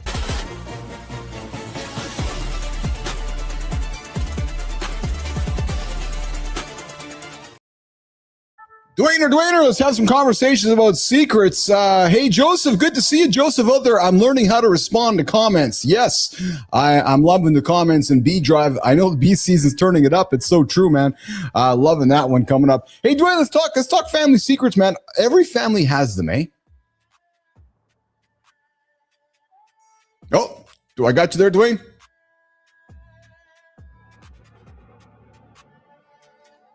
All right, we're having some challenges with Dwayne there. We'll take Dwayne off screen for a quick second. Kai, you got me there, right? You got me there. Good. Okay, awesome. So, guys, we're going to talk family secrets. There are secrets, I think, in every family, and it's one of those things that they creep around us, and then it comes down to the grind of them. And how do we hide them? And what are the things we talk about and don't talk about? And hey, Dwayne, are you back there with us? All right. Good. I was breaking up. Can you hear me, buddy? I got you loud and clear. Yeah. Exactly. So guys, every family has. I don't know if you can hear me. I can hear you. Yeah, 100%. So every family has secrets, and sometimes we think secrets are shields, and we think that by burying the trauma. And listen, I don't want to talk about some of the. Maybe the crazy shit, but just family stuff that we're like, we're not going to talk about that outside of the house. Do family secrets destroy families, John, Dwayne? Are they real? Are they just things that we run from, or how's that worked in your family when it comes to family secrets, Dwayne? No, we lost Dwayne. So we'll bump Dwayne out of there. We'll get him working on that. Johnny, let's get into family secrets, man. It's fuck, brother. I mean, I'm sitting here racking my brain. Yeah. I mean, I don't really know that we have family secrets. At all, eh? No? I mean, because by the time my kids came, yes, I was like, this is me. Yes. If you don't like me, that's fine. Just dislike me over there, please. Oh, interesting. Yeah. When you get a grip on who you are, you don't fucking care what people think. So it's really about secrets outside the home. Yes. You're worried about what people are going to think. 100%. So when I was putting this topic on the table, and I know we joke about the bullshit that I witnessed growing up at the farm and between the cousins and all the craziness, and a lot of it's rooted in humor, of course. But I think about like my family with my kids and with Lauren and around the house. Like, there's no family secrets here. Like, everything's talked about. It's on the table. It's discussed. I would say there's a difference, though, John, between what is a secret and what are some things we shield our kids from. Do you agree with that, though? Oh, for sure, but not stuff that they won't find out about. Correct. Yes. Yes. I'm not sure why you're watching this. Nobody. Thank you for joining the show with Keith and John, though. And I think, yes, to your point, we're not going to find out about. There's things that you hold back over time, and then in time you release that information. Yeah, for sure. Right. Yeah. But in the same breath, we know there are secrets that are because there's research shows that 97% of us are hiding something significant, and that silence isn't strength to the wall. Right. So somebody's hiding something, right? And we got a comment from somebody saying it's not easy to respond. I'm working with inside my mind so I can improve how to respond when somebody's looking to hide something from me. So to me, it's if we're speaking truths nonstop, there's nothing to hide from. There's no secret to run from. Yeah, I mean, and it's I agree with that, and I think you couple that with accepting who you are, good, bad, or the otherwise, and not everybody on this planet's gonna like or enjoy or even appreciate me, and that's fine. Have you your whole life? Did you always have that attitude? Oh God, no! Are you kidding me? I was fucking scared to death what people thought when I was young. I know. So where did the light switch for you? Was it when you started getting a better physique and started getting some attention from people? Would that be fair to say? No, because it was once I decided that what I wanted and what I was going to go get was against the grain. Because I mean, if all of a sudden if it's all about getting a better physique, that's complete fucking sham. No, I agree with you, but something happened though, Anderson. Like whether somebody said something to you, whether a girl, whether a family, something triggered for you to kind of go, I don't fucking like this anymore. I'm making a change. Like literally, you made a change. There's a trigger. I mean, I'm racking my brain, brother, but I think what it came down to is there. I don't remember a trigger like you're describing. What I remember was, okay, this is what I'm going to do, and that's it. You know what a trigger for me, Anderson, was a hey, Dwayne, can you hear us? Yeah, I'm good. Can you hear me? Yeah, 100%. Yeah. It was breaking up in and out. The trigger for me, John, was acknowledging that what I could accomplish with money. And I don't mean that in a shallow way. I just mean that in a way of, I could use money to live the life that I want to live, Anderson, not what the rest of society wants me to live. And I recognize that if I worked hard and was able to accumulate wealth or money with wisdom, I could then play the game that you're playing, John, which is my rules, my way, not breaking the law, but breaking the rules to go be that silver fish in the sea of blue. Do you follow me? Mm-hmm. Yeah, I mean, so excuse me. Yours was this trigger of money. Mine was this trigger of I'm going to do it my way. Okay. Yeah. My way doesn't please everyone. Pleases me. But, and probably one of the hardest things I had to get past with that was, my mom for a long time just did not understand. Well, my dad never understood for the longest time, Johnny, like ever. Right. And as boys growing up with fathers, Dwayne, I struggled with that, man. I fucking had a big time struggling with that whole situation. Right. And Dwayne, Bernard dropped something that makes so much sense too. And we hear it all the time. It's that cliche. What others' opinions of you are not your business. But yet, Johnny, we get so caught up in it, Dwayne, don't we? Right? Absolutely. So caught up in it. Whitaker. Absolutely. We want acceptance. We want to please everyone. And not everyone is worthy of our energy and pleasing people. It took a long time. And a lot of that, I'm still in the process of, I can't never say I've arrived because as long as you're living, you're still growing. But, the disciplines of worrying about what other people think. You hear people say, I don't care what other people think. Yes, we do, but not to the degree where it's going to make us alter how we make decisions about life. We all, that need of being accepted, we all want to be liked, but some people will break the barriers to achieve that. And that's what that, like to John's point, you do things your way.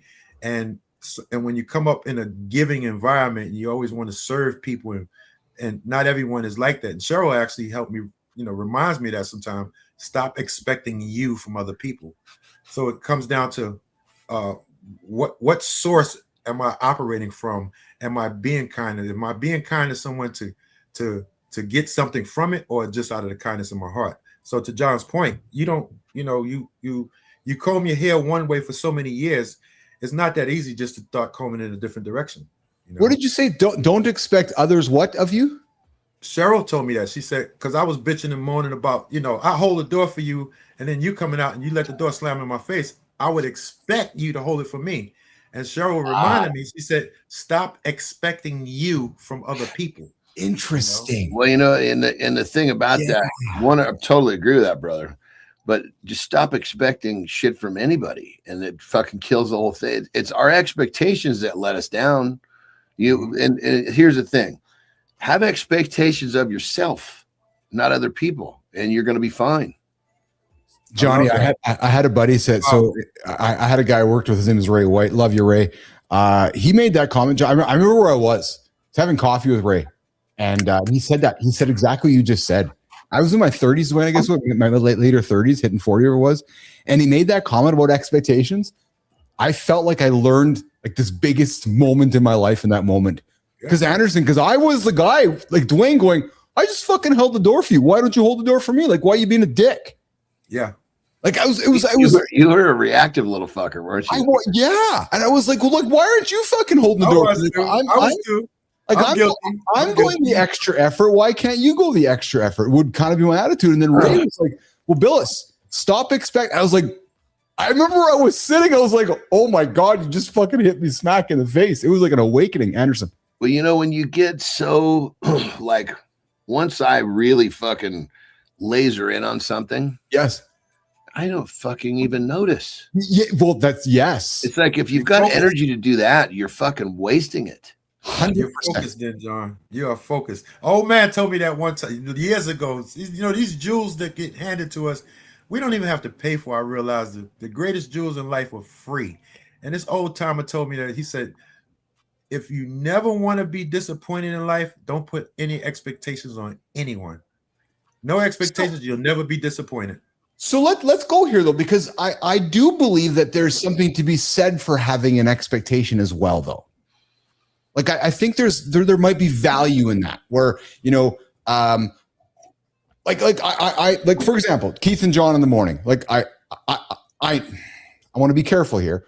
I don't expect John to be here. I know he's going to be here, but I do expect a level of professionalism with John, just like he expects with me. So there's an expectation here that if Keith and John are wrestling, John's expecting something of Keith to deliver something for the audience. So there is a level of expectations that we do have. We can't argue with that. Johnny, I see you're looking to jump in there. Yeah, I mean, I think you're starting to get lost down that path that'll suck you down. It's like you could say that, but then the flip side is, if you surround yourself with like-minded people, we don't even have to have this conversation. You're trying to trying to fucking polish the turd. Yes, that's fair to say. Dwayne? Well, I agree with John, and to your point, as far as the expectation, there is a degree of expectation if it's agreed upon. If I communicate to you, say, okay, I'm going to be here at 8:00, and you agree for me to be there, I expect you to keep your word. Now, the level of which I'm disappointed is another thing. And to John's point, you don't have to. You have a level of expectation if you agree upon it, but if for me to John's point, for me to surround myself with like-minded people, I got to go through the shit to get to those people.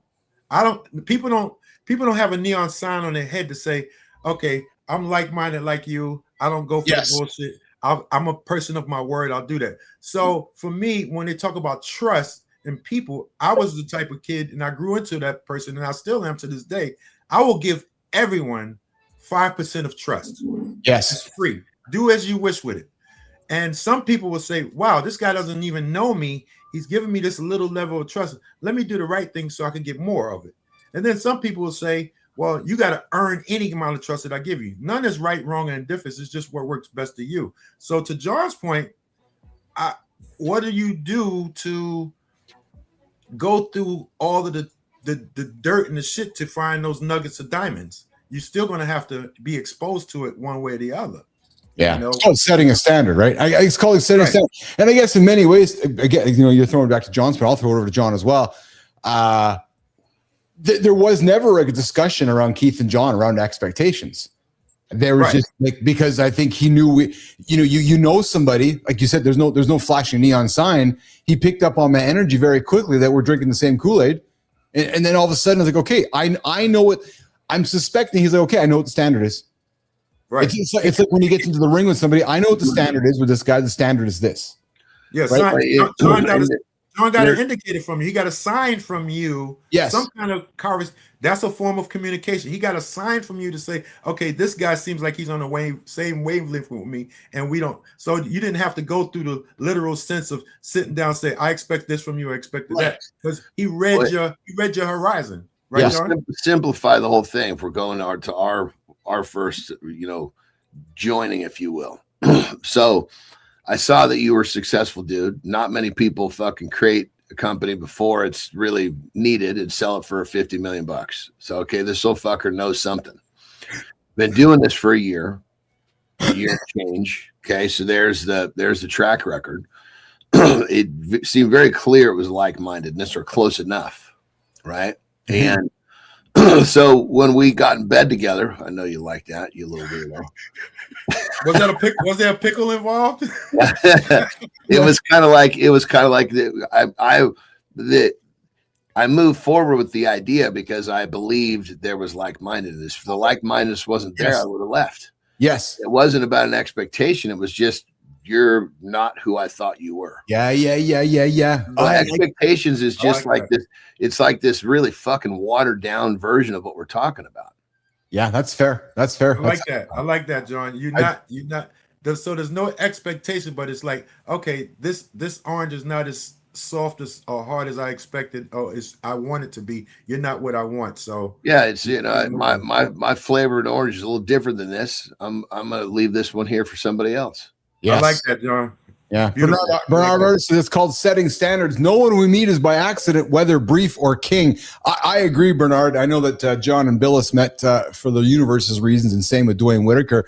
Well, then let's move from expectations to this one. Couples know that sex matters, but we just don't talk about it. And a national survey of adults, 40 to 74, shows sex life and overall happiness are tightly linked, yet nobody talks about it. Sterling and Preston, set it up. After 40, sex affects happiness, and a lot of couples are quietly unhappy. Not because people don't care, but because nobody can talk about it. The story is surveys show sex shapes happiness, but satisfaction stays low because embarrassment blocks honest talk. The fix starts with one calm conversation. Ask what you want without blame, and listen like it matters. And if it's health, bring it up with your doctor. So this thing still gets me today, and I like to giggle about it and just put it up here for awareness. Guys, talk to your wives about sex. Wives, talk to guys about sex. There's nothing, like, we all have penises, we all have vaginas, they go into each other, that's when we make babies. But yet, John and Dwayne, for some reason, we just won't sit down and talk about sex with our partners. And according to this survey, almost 4,000 adults, people just don't want to talk. 1 out of 4 not talking about it. Dwayne.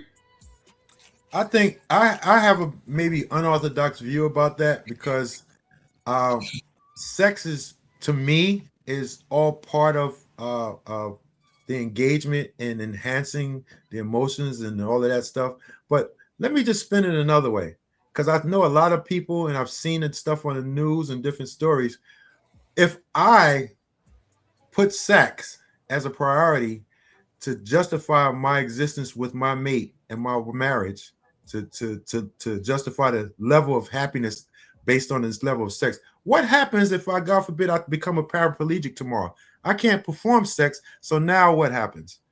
So you look at so many different people that, when you talk about love and then sex, which one is it? Sex enhances what it is, but the love, and to John's point yesterday, you realize somebody's a ride or die, let me fall on my back and see if you're there. So if I personally don't gauge sex as a priority in a relationship. I love sex. My mates love sex. But if something happened and I could not physically accommodate that, are you not going to love me? Is that not going to be together anymore? So different people have different views about it. Now, when you flip it to that person who's thinking that sex is a priority and it justifies their existence for that marriage or that union, when the other person becomes a paraplegic or whatever the case is, that they impossibly or decapitated, well, you going to leave the person now? There was a thing, I forget her name. She's famous restaurateur, and she had some kind of condition, and the husband actually brought another woman in the home. She was famous, B. Smith. B. Smith. All right, she had, I forget what the condition was. Yeah. Where she just was incapacitated. Yeah. He ended up bringing another woman in the home or whatever the case is. It's all depending on how open you choose to be or what you agree upon and stuff like that. But I disagree with personally making sex the ruler of the union and the depth of the relationship, because it's supposed to be, you ride or die when I'm doing good, not when I'm doing bad. I develop erectile dysfunction, which you gonna fucking throw me out, So everybody has different views, but I disagree with that concept of sex being the money maker of the relationship. Yeah. Johnny, comments? Yeah, I mean, there's no question it's important, but it's you call it, it's one of many tools that a couple will use to keep relationship balanced. Yes. Yeah. And this piece really leaned into the fact that it's not so much that we aren't having it. It's that, John, Dwayne, that people aren't talking about it. Is that we're even aging, we're just not even having the conversation. What do you like? What don't you like? What is good? What is not good? What can do? Let's open that topic up. Sex is one of fucking 15 topics they're not talking about. Yes, well, that's fair. So they're sitting next to each other in fucking bed on their fucking phones. Yes, and that's fair too. And Joseph puts a good question in the comments, right? Which is, if sex matters, why do so many people marry 3-4 times and keep getting divorced? Right. And there's perhaps something to be said for that. Right. And then Bernard comes back and says, it's part of how men and women feel loved in a relationship. God created everyone to lay under Adam because Lilith would not. Comments from Bernard this morning on Mornings in the Lab with Keith, John, and friends. Hey, Kai, I think you got a what the fuck is this for us, don't you? Before we wrap up with Johnny and Dwayne this morning, Kai, what is this? What do you got for us today?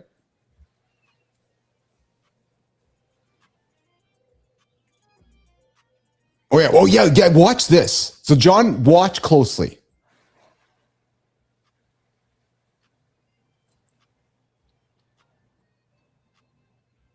Oh. Yeah, that's what that is doing. John? I'm fucking missing this. Oh, that hurt. That hurt. Yes. His balls is through the fucking seat. His balls are stuck in the hole, Anderson. And they're using the brick to beat it out. Oh, man. Oh. So, Johnny? I don't know. I don't know. Well, because I think the question starts with, first of all, why did you decide to stick your balls through the hole in the seat? That's the first question I had to ask. Did he sit on them like that, or they just fell through when he sat down? Or did he squeeze them through? Like, why? Just why? Why? It's making me have to take a dump. I don't know why. Yeah. What do we got for vintage this morning, Kai? What do we got for vintage before we walk out the boys this morning in the lab? We got check this out, guys. So this is what it was like going through the shopping mall in Jersey, Dwayne, back in the 80s. It certainly doesn't look like that today, does it? And I share this because you go to the mall anywhere today, it is not like the mall we grew up with. And I never go to the mall. I'm just making an observation. I don't want to get fucking thrown under the rug by my brother here. What are you doing in the mall, Billis? No, I'm not in the mall. But I'm just observing how when I did go to the mall, it looked like that, and it surely doesn't look like that today. Like that whole culture has changed significantly, man. Yeah. Because people are on their phones. Simple as that. No interpersonal communications at all. It's different. It's very different. Yeah. It's very, very, very different. Very different. All right, boys. Hey, John, Dwayne, before you guys go,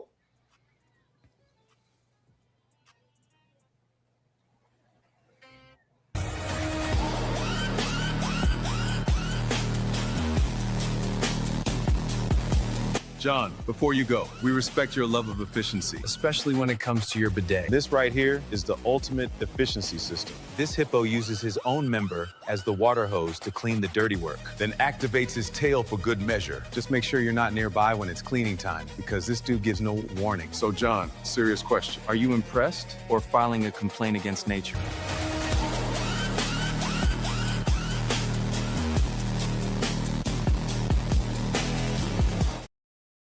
that is efficient. Yeah, I would have to say if I had a choice between having some piss on me or some shit, I'll take the piss every time. Like that is efficient, man. That is, and I've seen hippos in real life. I was in Kenya there. I saw like that's efficient. I was like, wow, that is an efficient use of equipment. I mean, you can turn that thing around like that. I know, turn it around. I'm impressed with just being able to flip it and spray your own shit like that. Yeah. I'm impressed with that. Yeah. Hey, Johnny, before you go, actually, quickly, man, before you go, do you guys use a clipping service for your content? Like when you guys are chopping stuff, do you know do you use clipping services? Are you familiar with them, Johnny? That would be my response. That would be ask Ben. Okay. I met with Ben yesterday, by the way. I did, yeah. No, so clipping services are a lot of musicians, a lot of folks use them. So chop your content and put it into a bucket, and then people cut it up and then distribute it across the internet, and then we get paid for it, right? So I only ask because we've baked it right into our platform here. So somebody buys a show on our network, they just automatically get clipping engines as part of it. So got some really cool. So I just was curious to know if you had used the service or not. So I'll ask Ben, John. I'll just ask. Yeah, Ben. Now that you describe it, it's a form of promotion, correct? Yeah, 100%. Yeah, we don't promote. We just let the content do the promoting. Yeah. Gotcha. What are you doing today, Anderson? Going for a nap? Yeah, filming after this with Ben. Yeah, taking a nap. Trying to get everything fucking wrapped up to get out of here to go to Mexico, but it looks like we're going to be taking a little longer to get out of here than we expected. So what's taking longer? Just kind of getting this place ready to go. Just little shit, like all of our, we planted like 50 palms on this property, and they all have to be fed before we leave. And there's just shit like that. We're having an issue with gardeners, so we're in between gardeners, which is a motherfucker. Oh yeah. So that's one of my tasks today is to get with it. After yesterday, I was like, this is not fucking, I'm happy to get this motherfucker back on board. Oh yeah. And Bernard asked the question. So now the real question is, do you want to be hung like a horse or hung like a hippo? Yeah. Well, it's an interesting choice because, horses are certainly well hung. So whether you want to be the horse or the hippo, that's certainly the question. But Bernard, Dwayne, what do you got going on today after this? Oh man, I got a bunch of running errands to run and a bunch of admin stuff and some of my real estate stuff and just tying up some loose ends. I like the idea. Yesterday, John, believe it or not, I'm starting to become a big advocate of that power nap. I took a power nap yesterday for about an hour. Dude. And, man, I love it. I'm at the age where that nap is on point when you want to take it. Yeah, it's really fucking helpful for sure. Yeah. But yeah, I'm just running, taking errands and taking care of a bunch of admin and take my baby to dinner for our anniversary tonight and surprise her with a couple little surprises and just appreciate and practice some gratitude for the day. Did you have a special restaurant you guys go to? Oh man, we got a couple. We got an Italian restaurant and I mean, Cheryl goes in there, you would think she's a celebrity because everybody, the whole staff comes up and hug and greet us and stuff like that. So I just love it. It's a nice Italian restaurant nearby called La Gria. Yeah. And the crab cake is like 99.9% crab and less filler. I mean, it's Nice. sick, man. I love that you pointed that out, that it's 99%, because most people will eat crab cakes, but almost 100% of it is not actually crab cake. Filler. Yep. Filler. This is like, this should have make you do what that hippo did, want to spray your dick on your ass with that shit. That's how good that shit is. Well, at the request of Anderson, because we wanted both your smiles on the screen, we're going to bring him up here for a little special anniversary. Johnny, we got Cheryl and Dwayne Whitaker on the look. Hi, guys. Hello. Good morning. Good morning. Hi, John. If you didn't know any different, you think they're brother and sister. I was going to, I'm glad you said it first, Anderson. I'm saying it second. I know. Yeah. I'm looking at the tank tops between John and. Hey, I'm following my brother there. Oh my God! But I came into the green room. I heard something about dicks and hippos and what? I was like, "What are we talking about?" Yeah. So first of all, happy anniversary, Whitakers! Congratulations. Thank you. Thank you. So much, guys. Yeah. It doesn't happen by accident, and I mean that's like, it doesn't happen by accident, right? It takes effort, it takes work, it takes valleys and peaks and situations and conversations, and many years later, you're here. Yes. Lots of spirited conversations, as we call them, and then now our weekly gatherings where we just sit and air out all our shit out. Your Sunday gathering. Our Sunday gatherings, yeah. It really does. It helps, but yeah, he's the best person I know. So, John, I'd be nervous. I was Dwayne. I would not be looking forward to Sundays. I gotta sit with her, man. No, but believe it or not, it's not what you would think, like, okay, this is what was screwed up this week, you fucked up that week. A lot of it's attaboys, and I like this and I like that. It's just, yeah, we do. Positivity. Yes. Yeah. Lead with positivity for sure. It's easier. It's easier to follow positivity than negativity. Yeah. It is. Now, sometimes I do have a list.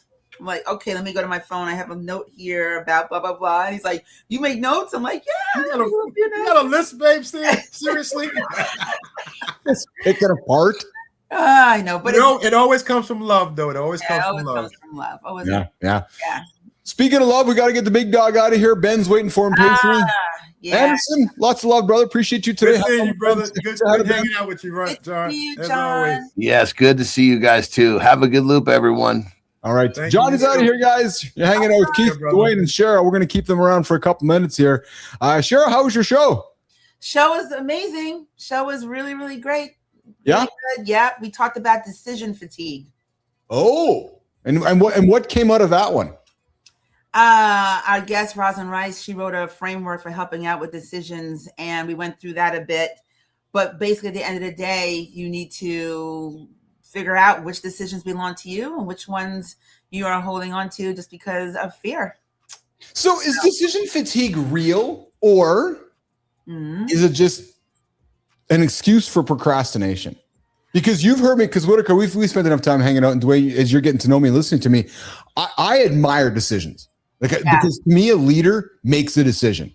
And I don't care whether it's right or wrong, it's saying, I'm making a decision. Yes, and we have talked about this. Right. And I admire that. That's fucking hard to do. Because you're falling on the sword. Yeah. One of two things are happening. And I like what Kobe says. What? Because somebody said to him, do you ever have doubt? He's like, why do you have doubt? He's like, I don't have doubt. You either are good or you're not. Why waste any energy on doubt? Yeah. So here's the thing. What we talked about is the fact that there are decisions. Sometimes there are decisions that you just don't need to make, or can be automated. Right? What? Sorry. So think about every automated, right? So think about all the things that you're building here, right? Yes. The network, MITL.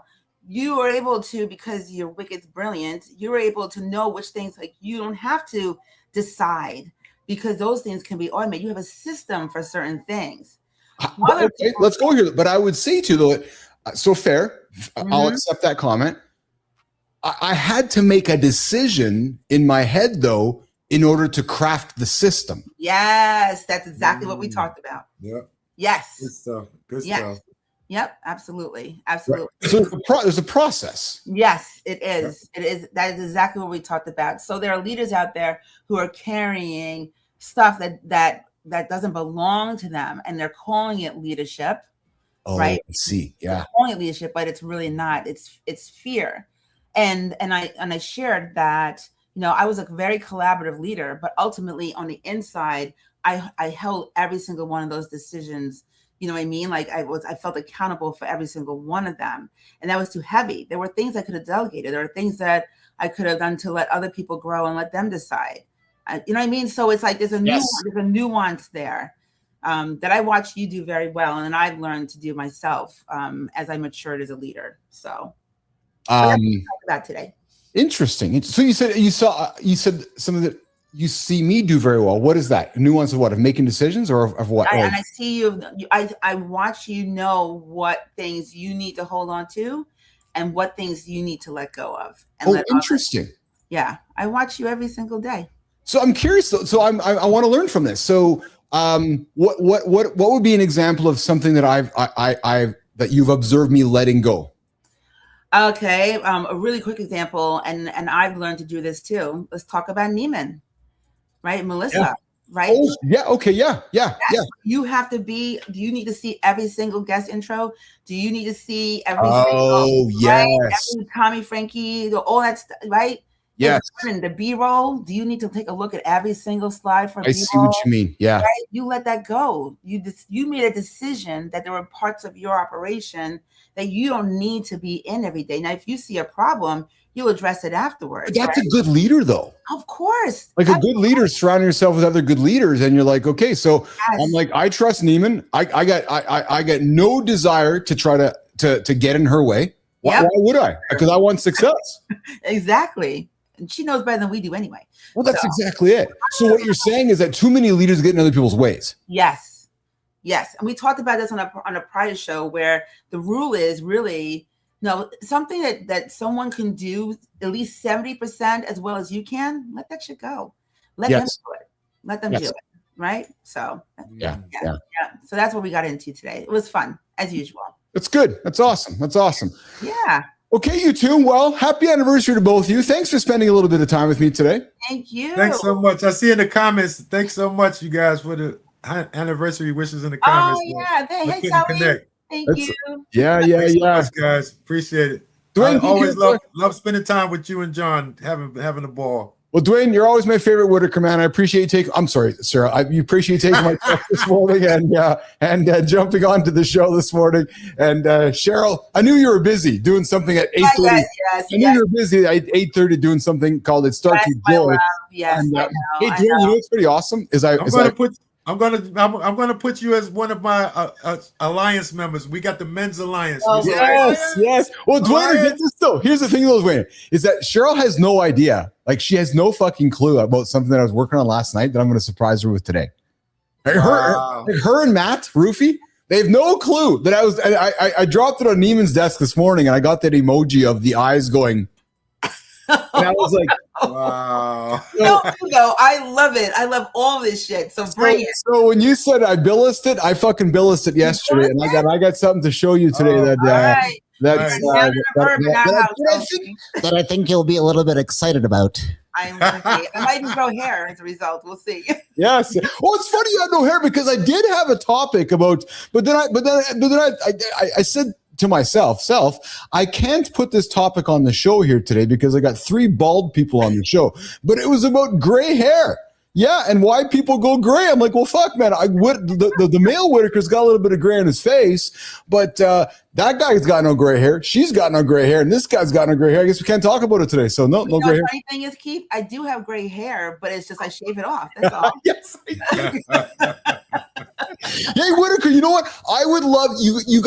We gotta get a picture on the show of you in the olden days with the dreads. Oh yeah, easy. That's easy. Yeah. I'd love to see that. That's awesome. She had beautiful locks coming down past her shoulders. Yeah, I love it. I love it. All right, you two. Lots of love to you. You guys enjoy it, okay? Lots of love. Man, great. All right, guys. See you, Brian. Thanks so much, Kate. Bye. All right, Take care, they're brother. out of here. Good morning, everybody. You're back. We are back to Mornings in the Lab with Keith, John, and friends. Cheryl Whitaker just leaving us here this morning. Dwayne Whitaker leaving us this morning. Big love for Dwayne for hanging out with us on the fly. And, of course, Cheryl joins us every Wednesday. So excited about that. To have her join the show. She starts the show here. Hey, Bernard, you've been busy. I know you have been, Bernard, so I appreciate having back, but I want to catch up, Bernard. I want to catch up. Yeah, so Roofie goes live, as you know, 7:30 Eastern time here on the network. Cheryl Whitaker now, Bernard, drops her show at 8:30. She does an hour, 45 minutes to an hour every single Wednesday here on the network as well, Cheryl Whitaker. So if you liked what you saw there, I would invite you to check out her show live every Wednesday. Cheryl Whitaker, she's dropping nuggets, Bernard, and I think you'll enjoy the content. Here's the thing, Bernard. I'm not surprised that daytime television or daytime talk shows are kind of like going the wayside because there's great creators out there like Cheryl Whitaker creating great content. And you're like, yeah, I don't need to go to Hollywood or to New York to do the big daytime talk show. So I would encourage you to check that out. And then, of course, on Thursday afternoons, Bernard, we get the Jason Hewlett show at 4 o'clock Mountain Time. And we got What the Truck, Bernard, starting on April 15th. That's a show for military veterans. And then we have a show starting in May on the supply chain logistics business. So, Bernard, we've been busy since you've been gone, pal. But I got to tell you, man, you put a smile on my face and on my heart. Seeing you in the comments this morning, good to have you there. What the Truck, and then we got I see you there, Kai. I did forget the name, Sarah, with the supply chain business. So, okay. So I just got the word from Kai. I got 43 seconds to empty the bladder. Yep. 43 she's given me.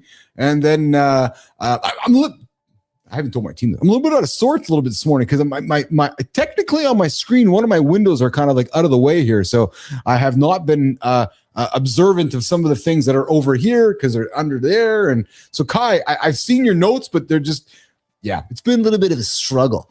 Bernard, we've been hustling, man. We've been hustling big time. We've got a lot happening here on the show since you've last been here. Snooze Tracker. You can track your snoozing, Bernard, if you're sitting there hitting that button too often. Snoozetracker.mornings.live. We'll see how much of your life you're just snoozing away, not like my baby. Good morning, Lauren. I see you there in the comments as well.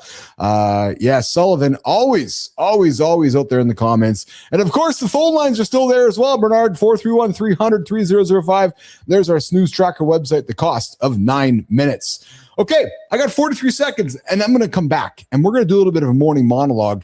I got a monologue, and it's for us, guys. It's that we don't need more hype. No, men, we need a higher standard. That conversation starts in 45 seconds. Motivation isn't rare anymore. Discipline is. Every guy's flooded with clips, still stuck in the same habits. Because motivation fades fast. Standards stay when the mood dies. That's the gap. You feel fired up, but you don't change behavior. Standards remove negotiation. You act without asking yourself every day. Low standards cost everything. Body, mood, relationships, work, all of it. And the morning exposes it. That first hour shows who you actually are. So today's simple. Less hype, higher standards, fewer excuses. We're raising the bar and removing the negotiations. Chief, let's hear it.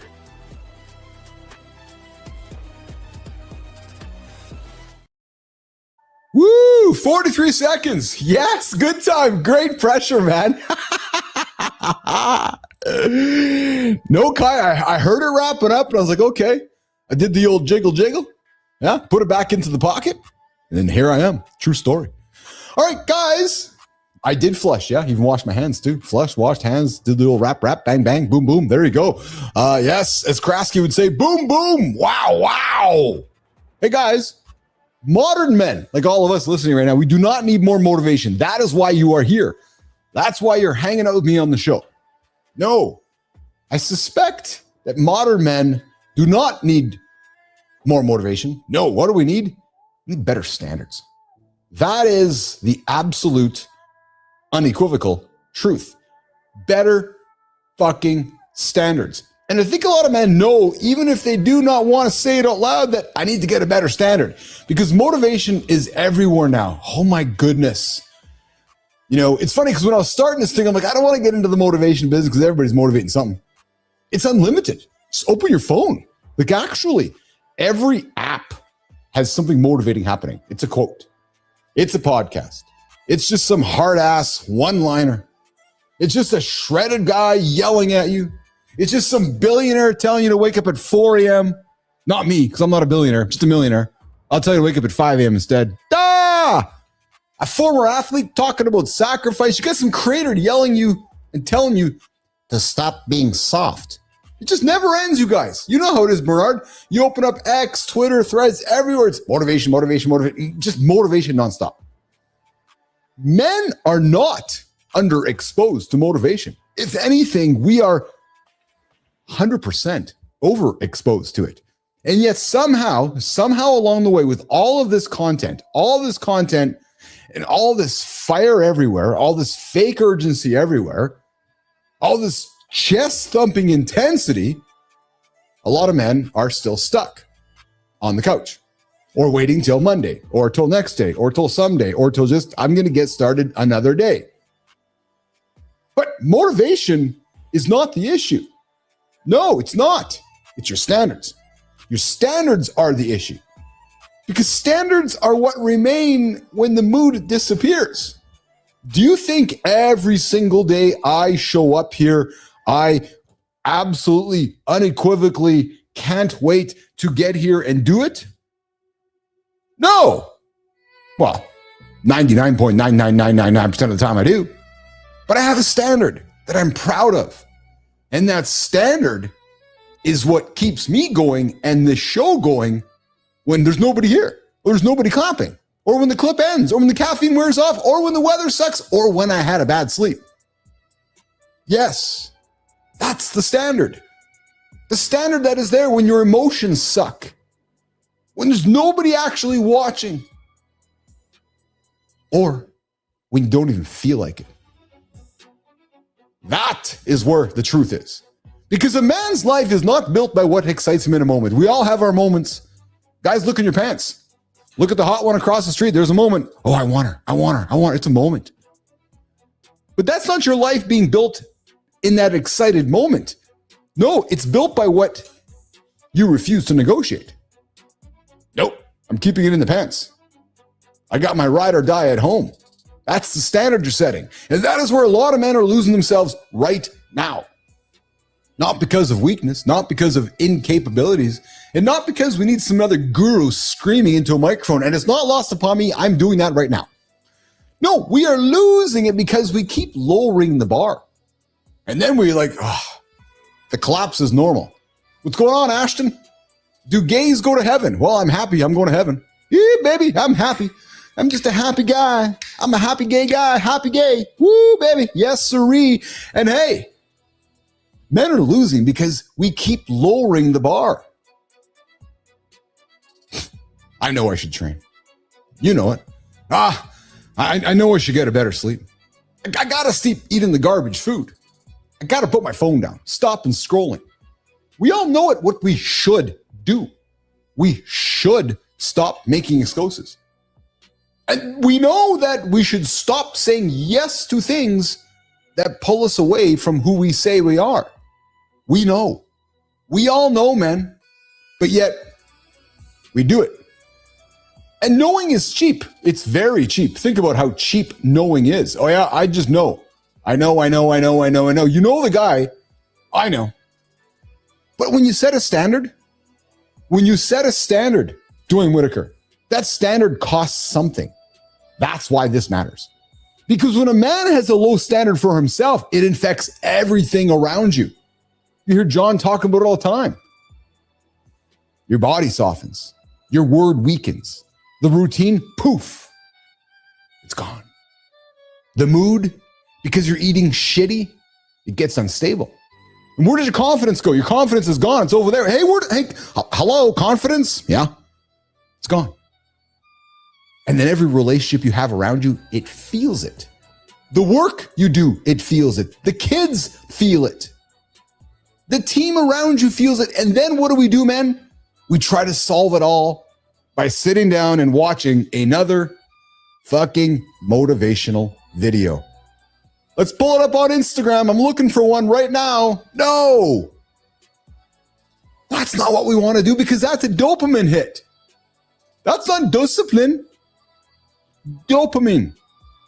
So, dopamine or discipline? That is stimulation pretending to be transformation in the moment. You're like, okay, I'm going through transformation right now. Boom, dopamine hitting. Yes.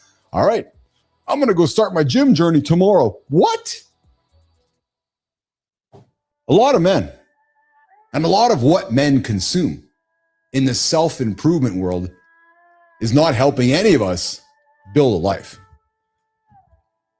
I would argue it's actually helping us feel intense for about 8 minutes. The length that the average of sex takes, 8 minutes. That's what I would argue that men is actually helping us feel like. 8 minutes. It's not the same thing. Intensity is easy, guys. It absolutely is. But is that intensity a standard? Because anybody can get fired up. Anyone can feel like changing their life after a clip, a podcast. We've all done it. We've all done it. That Monday morning burst from a guru because we've had a crappy weekend eating shitty food.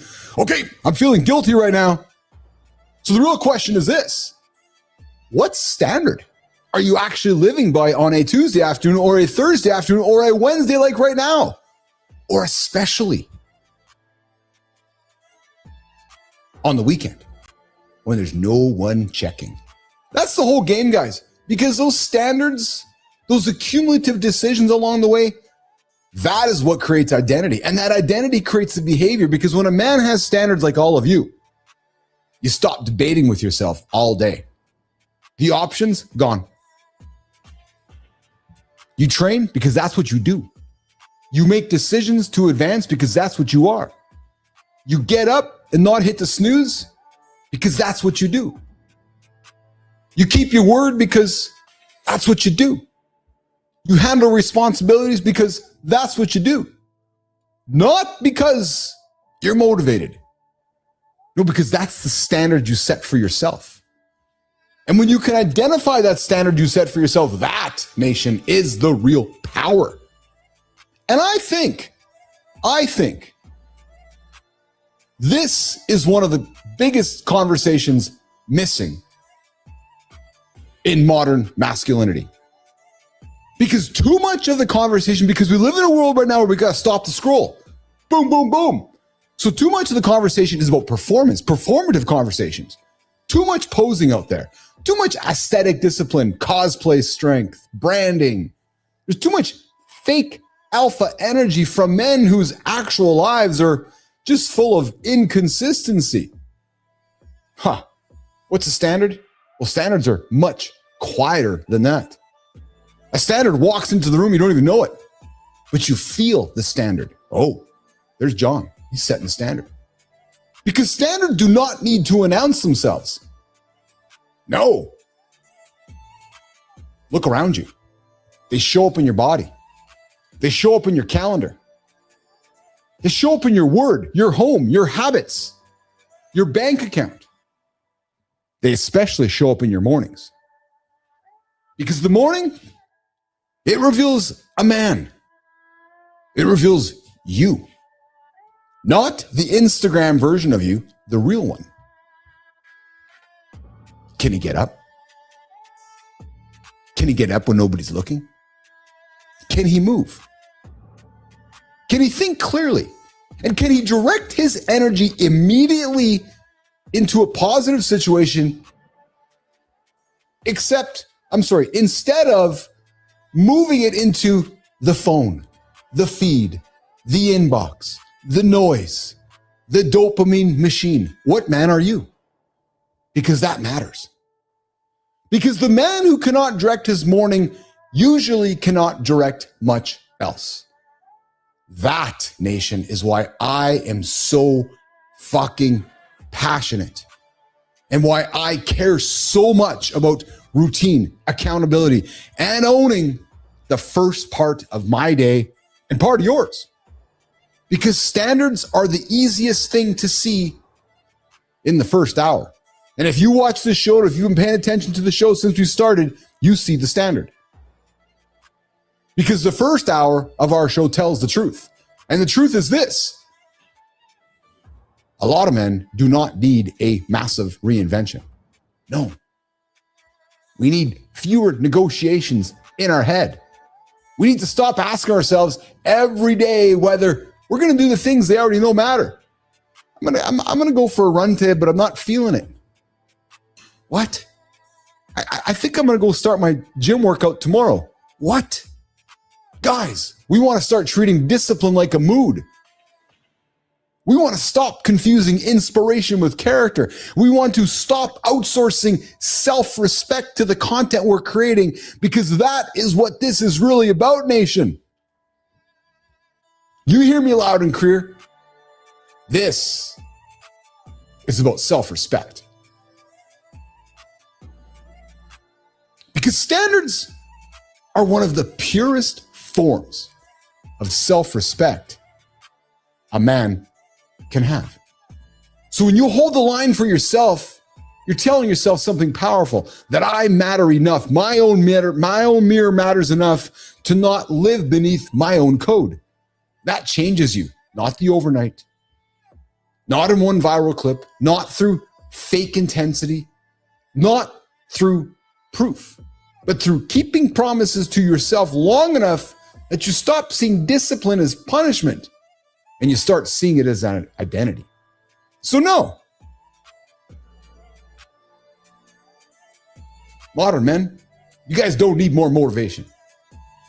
None of us need more motivation. We need better standards. We need more self-respect. Because guys, we know this. Motivation, it's fleeting. It comes and goes. But standards, guys, they build the man. There is something men have gotten dangerously good at. Not lying to other people, lying to themselves. Blaming a machine instead of looking in the mirror. Calling exhaustion a personality trait instead of checking their blood work. Building everything on the outside and forgetting to build anything on the inside. Keith dug up 3 stories this week that prove hiding in plain sight is still just hiding. Chief, your floor.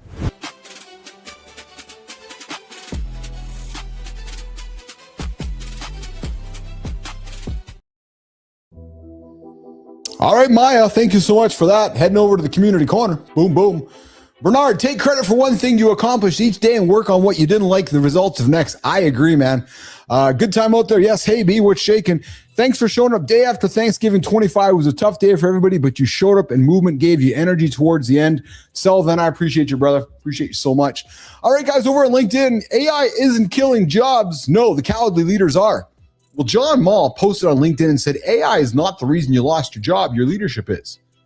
Companies are using AI as a scapegoat to justify layoffs they wanted to make, but were too scared to on their own. There's that leader not making a decision. Guys, we're living through the greatest transfer of blame in corporate history, is what John Mall says. The companies actually winning with AR are adding headcount, not slashing it, because the pattern is clean. A bad leader makes a bad call, blames the tool. The people who built the things are out. Technology has never been the problem. Accountability has. I don't fully agree with John Mall, actually. Matter of fact, if anything, I'd like to have John on the show, Kai. Yeah, I do agree that we are living through the greatest transfer of blame in corporate history. I don't agree that AI is a scapegoat, and I don't agree that that the companies actually winning with AR are adding headcount. I don't agree with that. Nope, I don't agree with that at all. I think there's nuance in that. So I'd love to have the conversation with John Mall. Yes, and Neiman, I love that in the red.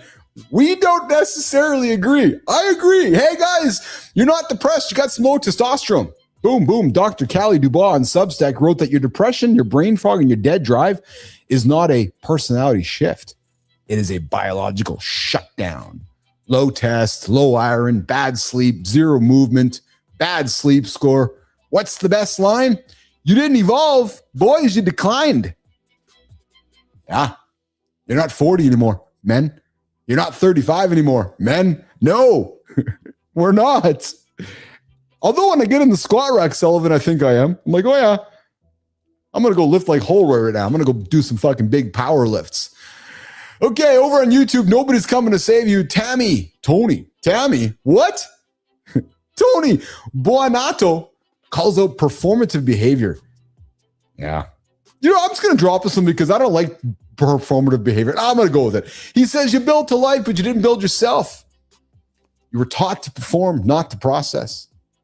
It's funny because I'm doing this show now for a couple of years. We've had hundreds of guests, and I've talked about this with Neiman before. You absolutely can see, and I think those you guys have been paying attention to this since day one, you can see the performative guests or the real guests. Yeah, true story. And we've had performative ones that are like, oh, I got to go perform with Keith and John. No, I don't want you to perform with Keith and John. I want you to bring yourself, like your actual self, and then we'll have some fun with you. But to come here and perform, that just doesn't work. That performative behavior, that to me is like Tony says that, yeah, that was one of them, Kai, 100%. Yeah, that one. Yeah, exactly. Yeah. So guys, you're not stuck because life is hard. It's because you're stuck because you never stopped long enough to look at yourself in the mirror. Prophetic words from Tony Buonato over on YouTube. Hey, Maya, what's the first thing a man needs to stop hiding behind? Maybe his nuts in the chair? His own story, the one he keeps telling himself so he doesn't have to change the ending. Every story Keith ran today had the same lie underneath. It's not me, but it is you. So go look in the mirror. Stop hiding, nation. You've got this.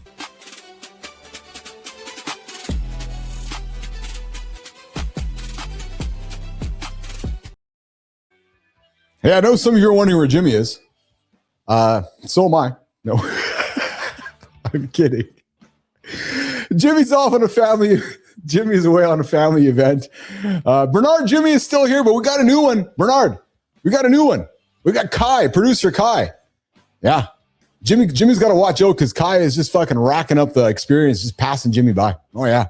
Now, all kidding aside, solid core team here in the lab, running everything behind the show. A lot of love, a lot of thanks to Kai and Melissa and Jimmy. I could not be the handsome chief.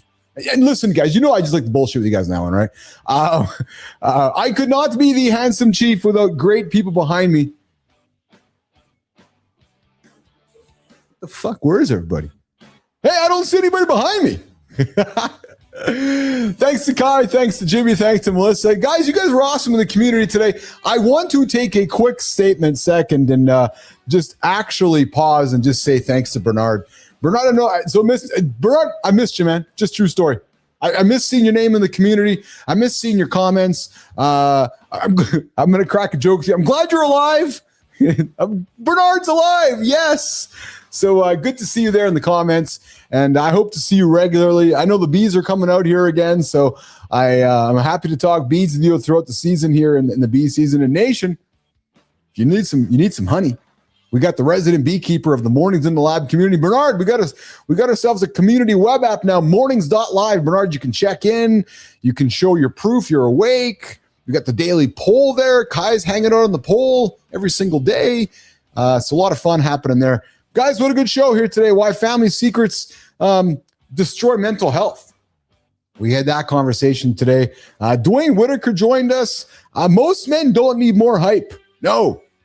We need a higher standard. Yes, that's exactly what we need. And we also talked a little bit about April Fool's pranks today. It's April Fool's prank today, yeah. April Fools. Hey, guys, we're canceling the show. Mornings in the Lab is done. Canceled now. Kidding. April Fools. All right, guys, we'll see you tomorrow. Less than 22 hours. Bernard, I'll see you back. Sullivan, I'll see you back. Good time, I'll see you back. To everybody else out there, I will see you guys in less than 24 hours at the place we call Mornings in the Lab with Keith, John, and friends. You can find us mornings.live. We'll see you guys in less than 24 hours.